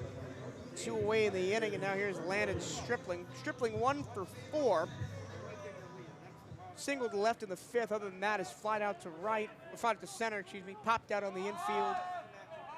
As the first pitch to the lefty is a ball inside. Fastball at 93. So Stripling in the game, flied out to center in the 1st, popped out on the infield in the 3rd, single to left in the 5th, and grounded out to 1st unassisted in the 6th. Fastball low. What few Gators fans are left inside Condren Ballpark, watching this game at McKeithen Field, trying to do what they can to disrupt Justin Morales, who's behind in the count 2-0 on Stripling. Morales full windup. Here's the pitch. Fouled straight back over the top of the press box. Ball and 2 balls and a strike.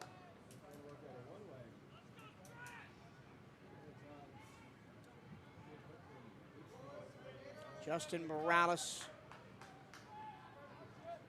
2 years at Tallahassee State Community College before coming over to the Wildcats. Here's the 2-1 pitch. In the air, pop fly. That's going to be brought back on the infield by the wind, right on top of the second base bag. Eric Almonte squeezes it for only the second straight time. The Gators go 1-2-3 in an inning, and we go to the ninth. Wildcats 3 outs away, but looking for some insurance, up 12-7 over the Gators here on the CatEye Radio Network.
Nine-hole hitter Christopher Watson leads off for Bethune-Cookman as we go to the ninth.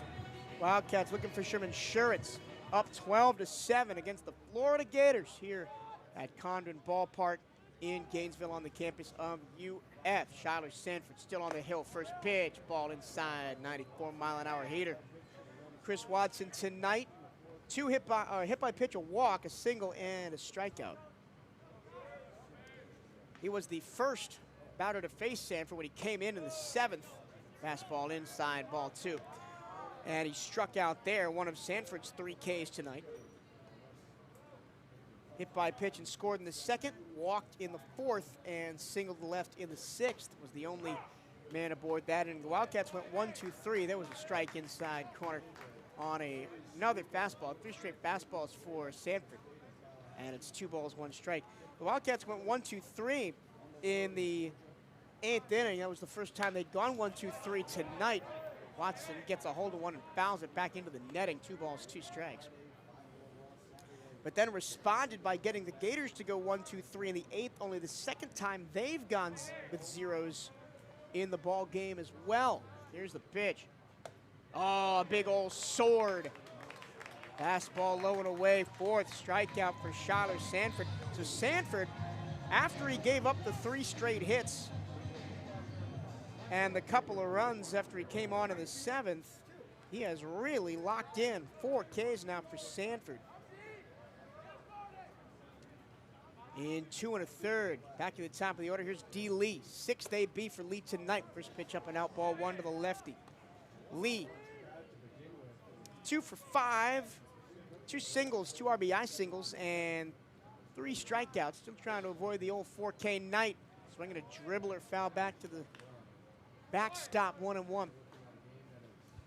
I'm not sure it counts as the old golden sombrero if you do something else except strikeout, but 4 Ks in a night doesn't really give you a lot. But again, you have 2 RBIs and a run scored, so you take what you can get. Here's the pitch. Lee in the air to right field, well hit. That's going back towards the scoreboard, and it is gone! Darrell Lee launches one over the wall in right field. 380 feet, it just crept over the wall. Darrell Lee has homer number 3 on the season, and the Wildcats have an insurance run. 13-7. 3 solo home runs tonight for the Cats. 1 for Jose Fernandez, 1 for Andre Martinez, and now 1 for Darrell Lee.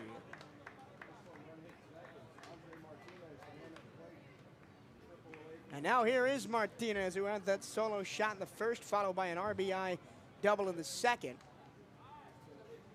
And he puts one in the air. Foul territory, first base side. That'll make the seats.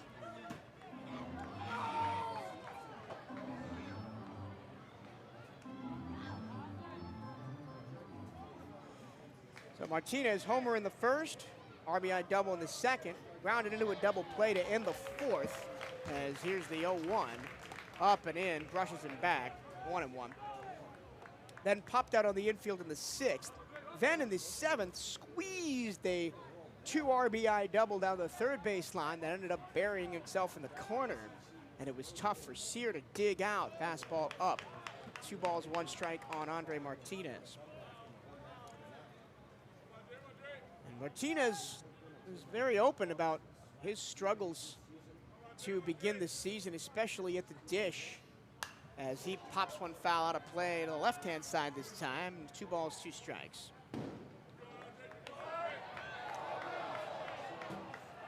That ball rolls off the roof and back into the stands. But over the last couple of games, Andre Martinez is currently on a 10-game hitting streak, including tonight. Fouls it off again, stays alive. And has 3 home runs on this road trip. This is the 9th game of the 9-game road trip for the Wildcats. They will be back at home, quote unquote, this Friday, Saturday, and Sunday at Embry-Riddle against Alabama A&M. Andre Martinez goes down swinging. I'm going to give you a guess as to where that pitch was. It was up and in with a fastball. The Wildcats strike out again with that exact same pitch. Sanford has now K'd 5, but given up 3 runs on 4 hits all earned, including a double and a home run. 2 away in the inning now. In the top of the 9th, here's Mikey Rodriguez. First pitch fouled off right at home plate. 0-1. Rodriguez was hit by a pitch in the first, grounded out in the second, walked and scored in the 5th, flew out to center in the 6th, and had an RBI single to right in the 7th. He got a little bit lucky because the defense was all playing in to try and cut down a run at home with the runner on third. That ball gets to the backstop past the catcher, a ball and a strike. And he just grounded one through the hole, which probably would have been easy pickings for Nadeau at second if he'd been playing normal depth, but he was playing with his toes on the infield grass. So that ball snuck through for a Rodriguez RBI single. Here's the 1-1. Rodriguez, bouncer up the middle, backhanded by Nadeau on the grass, throw to first. Really nice play by Justin Nadeau at second to retire the side. 1 run on 1 hit, the home run by Darrell Lee, and the Wildcats lead by 6 with 3 outs to go here on the CatEye Radio Network and SWAC TV.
To the bottom of the 9th in Gainesville.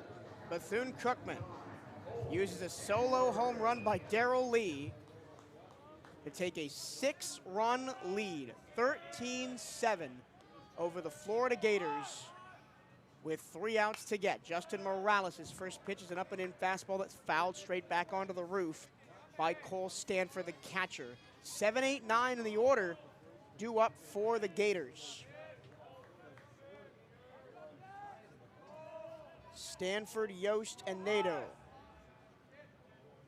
Breaking ball called a strike.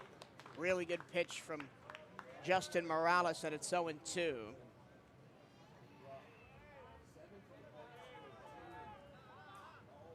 Morales into his windup, the 0-2. Fastball low, bounce to the plate, 1-2.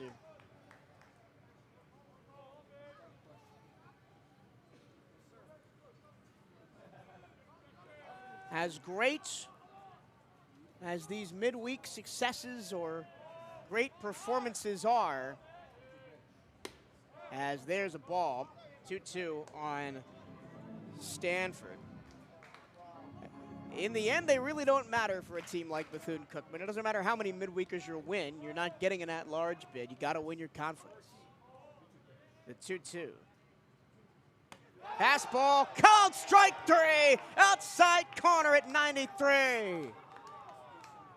1 down in the 9th. First strikeout for Morales tonight.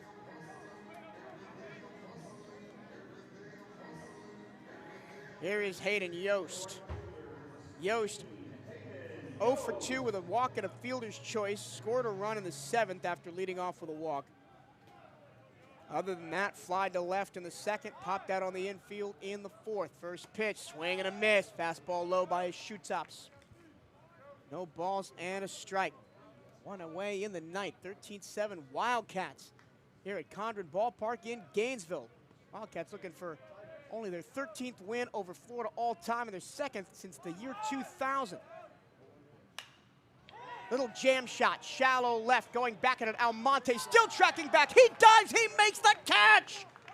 Oh, Eric Almonte, have a night. Another spectacular play, diving catch over his shoulder as he tracked back. 2 away in the 9th.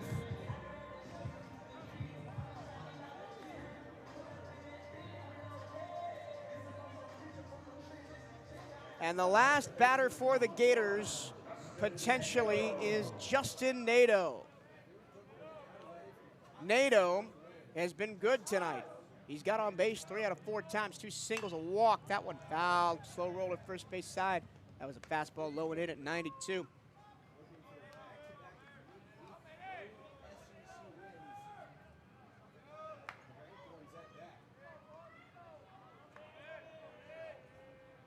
Oh, 1 from Morales to Nadeau. The pitch, swinging a foul ball, third base side, 0-2. Wildcats 1 strike away. Up on the Gators, 13-7. After a 7-run 7th, blew the game open. The Wildcats have held on, and now we're just 1 out away. 1 strike away. The 0-2 from Morales to Nadeau. From the windup, here's the pitch. Fastball low and outside, didn't get the swing from Nadeau, who's been good tonight. As I said, reached base 3 out of 4 times. 2 singles, 1 in the 2nd, 1 in the 4th, and walked and scored in the 7th. He was the last Gator to cross the plate back in the 7th inning. The 7th run for Florida. Pitch. Breaking ball, called, strike 3. Got the curveball in on the hands, and another massive scalp for the maroon and gold. Bethune-Cookman takes only their 2nd win over the Gators since Kevin O'Sullivan's been their head coach. Their 1st since 2017, only their 2nd since the year 2000. The incredible season for Bethune-Cookman continues. BCU 13, Florida 7. Here in Gainesville tonight, the Wildcats will drive the 2 hours home happy. Wow.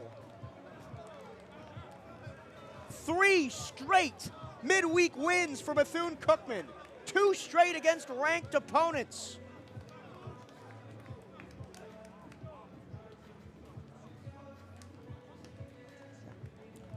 The first time we've beat 2 ranked opponents in a year in a really long time. And I believe the first time we've beat them in back-to-back weeks. There is something special about this team, except if you're playing on Friday night. Wow. Bethune-Cookman 13, Florida 7.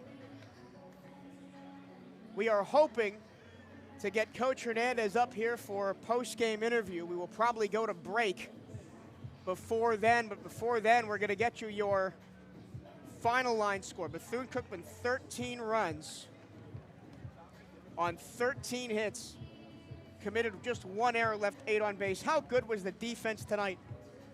Poyedo Almonte especially, just terrific defensively, made run-saving, game-saving plays time and again. For the Florida Gators, 7 runs on 11 hits. They committed 2 errors, both in the 7th, and left 11 on base. The Wildcats stranded 11 UF runners tonight. And they get the final 6 outs without allowing a base runner in the 8th and 9th. The winning pitcher is Anthony Anselmo. He gets his 2nd win in as many midweek appearances after getting the win against USF 2 weeks ago. Taking the loss for Florida is Eli Blair. He's now 0-1. Anthony Anselmo is now 2-1. Stick around here on your CatEye Network post-game show. We'll have Johnny Hernandez in the booth live from Gator Nation as the Wildcats defeat the Florida Gators 13-7. Final pitch 10:03. Long ball game tonight. Thank you for sticking with us.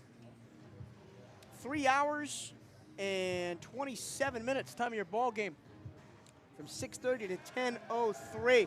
The Wildcats, 13 runs, 13 hits, 1 error, and left 8 on base. They improved to 26-11 on the year. Another big win in Coach Hernandez's chase for 40. Still 12-3 in SWAC play. They'll get a chance to improve on that this weekend against Alabama A&M. For Florida, they drop only their 2nd midweek game of the season after Jacksonville beat them last month here at Condon Ballpark. They'll get a really tough test from a ranked Auburn Tigers team that comes in Thursday, Friday, Saturday here to Gainesville. As one of the most confusing teams in college baseball continues to be so as the Wildcats defeat the Florida Gators 13-7 here tonight. Stick around. We're going to have an interview with Coach Johnny Hernandez coming up here on the CatEye Radio Network. But first, he's got to deal with TV and all the other stuff that goes with winning a big game like this. So stick around. We'll have him up in the booth for you shortly when we come back here on the CatEye Network post-game show live from Gainesville on the CatEye Radio Network.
Welcome back to Condren Family Ballpark on the campus of the University of Florida for your CatEye Network postgame show. Here from Gainesville, Bethune-Cookman upsets Florida 13-7 on the back of a 7-run 7th inning. And there always seems to be a big inning in these. Remember the South Florida win 2 weeks ago, 6 runs in the 5th. LSU last week, 5 runs in the 7th tonight. 7 runs in the 7th for the Wildcats as they just would not go quietly. And really, the Wildcats led wire to wire in this game. The Gators tied them up twice, at 1 in the bottom of the 1st and then at 5 in the 6th. It was 5-5, and that's when the Gators went on their tirade of 7 runs in the 7th. So the Wildcats improving to 26-11 on the year. The Gators dropping to 27-11. Very similar records for these two teams tonight. We are still waiting on Coach Johnny Hernandez to come up here into the booth for a post-game interview. You got to talk about some of the heroes tonight. You can't do that without talking about the power. 3 home runs for the Wildcats, 1 for Darrell Lee, 1 for Andre Martinez, 1 for Jose Fernandez, as this team continues to mash baseballs ever since starting this 9-game road trip. And they end it by going 8-2. Sorry, that doesn't add up to 9. 7-2 on the 9-game road trip. Their only 2 losses, the Friday night games against Southern and Mississippi Valley State. Darrell Lee and Andre Martinez both had 3 hits tonight. Martinez had 4 RBI. Lee also had 3 RBI and 7 putouts in left field to lead all Wildcats. Other offensive standouts tonight include a 2 RBI night from Jorge Rodriguez. Jose Fernandez had 1. Jeter Poyeto had 1, and Mikey Rodriguez had 1. Darrell Lee also struck out 3 times, but had 3 hits, 3 RBI, and a home run. So an up-and-down night for D. Lee. Pitching-wise, the Wildcats used 4 pitchers. Jocelyn Turner, in an inning and 2/3, allowed 2 hits, allowed 2 runs on 5 hits. Anthony Anselmo was excellent again. 3 2/3 innings, 2 runs on 3 hits. Sean Zambrano, 3 runs on 2 hits, and then Justin Morales closed out the last 2 1/3. Nothing on 1 hit. We're now joined by Coach Jonathan Hernandez here in the booth at UF. Coach, I wasn't going to let you get away from me this time after another big-time win for the Cats. We got to talk about the 7th inning. There always seems to be a big inning with you guys in these midweek wins, and tonight it was the 7th, and you just kind of refused to go away in at-bats. Yeah, I mean, the guys did a good job. Kudos to those guys all the way around, you know. And again, right, for the second midweek in a row against a top 25 team, you know, they score and we find a way to answer, you know. And of course, right, that 7th inning, you know, we get guys on, you know, we lay a bunt down, we force, you know, some pressure on the defense for, you know, against the Gators, and they threw the ball away, just kind of opened the floodgates. But again, man, like I'm just really proud of our guys. You know, I'm really proud of our coaching staff.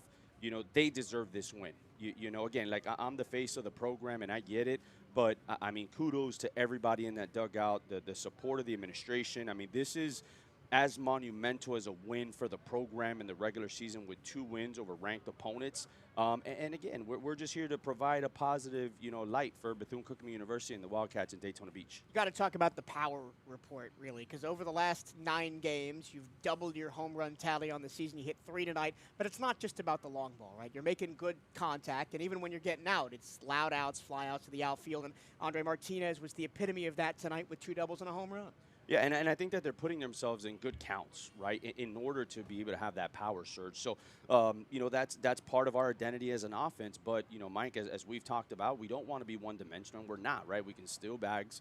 You know, we can hit and run. We can play small ball, and we can obviously, you know, hit the long ball with 3 home runs today. So, again, just proud of the guys, you know, for this big win for us. Talk about the pitching, right? You only used 4 pitchers tonight, Turner, Anselmo, Zambrano, and Morales. I specifically want to talk about Zambrano and Anselmo because those are the guys that, you know, got you through those middle innings. Yes, they gave up a couple of runs, they gave up a couple of hits, but the offense was allowed to be 1 step ahead because those guys just came in and eat those innings in the middle. Yeah, and again, you go back to the overall depth of our pitching staff, right? Where, in years past, those are the guys that would pitch on the weekends, and then we kind of fell a little short in our midweeks. But, we made it a point, to recruit depth this year, and the guys that are throwing on the weekends are holding their own, which allows guys like Anselmo and Morales and Zambrano, and we've seen Torres in a couple of midweeks to be able to, do what they need to do on the mound to give us a chance, every time we're out there. But, Anselmo, man, he's been the bridge guy, all year.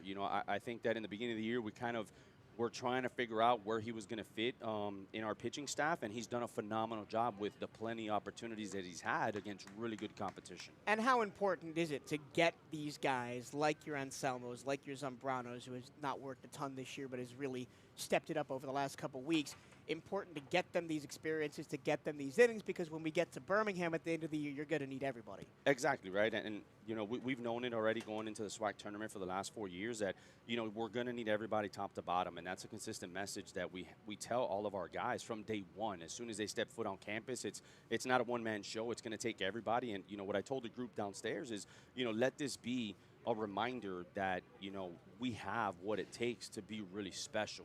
We just got to keep punching in that clock. We got to keep with the 0-0 mentality. We're definitely going to celebrate this one tonight, but starting tomorrow, we turn the page and we focus on Alabama A&M for a crucial SWAC series for us. Well, congratulations on another big win, Coach, and we'll see you on Friday. You got it. As always, hail Wildcats. Once again, your final line score from Gainesville tonight. Bethune-Cookman, 13 runs on 13 hits, 1 error, left 8 on base. University of Florida, 7 runs on 11 hits.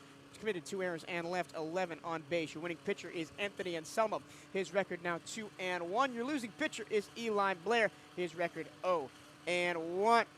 For our entire Wildcat crew here in Gainesville, my name is Michael Torello saying so long. We will see you Friday at 7 p.m. as Wildcat Baseball has a home series against Alabama A&M. Until then, have a very good rest of your evening, and hail Wildcats.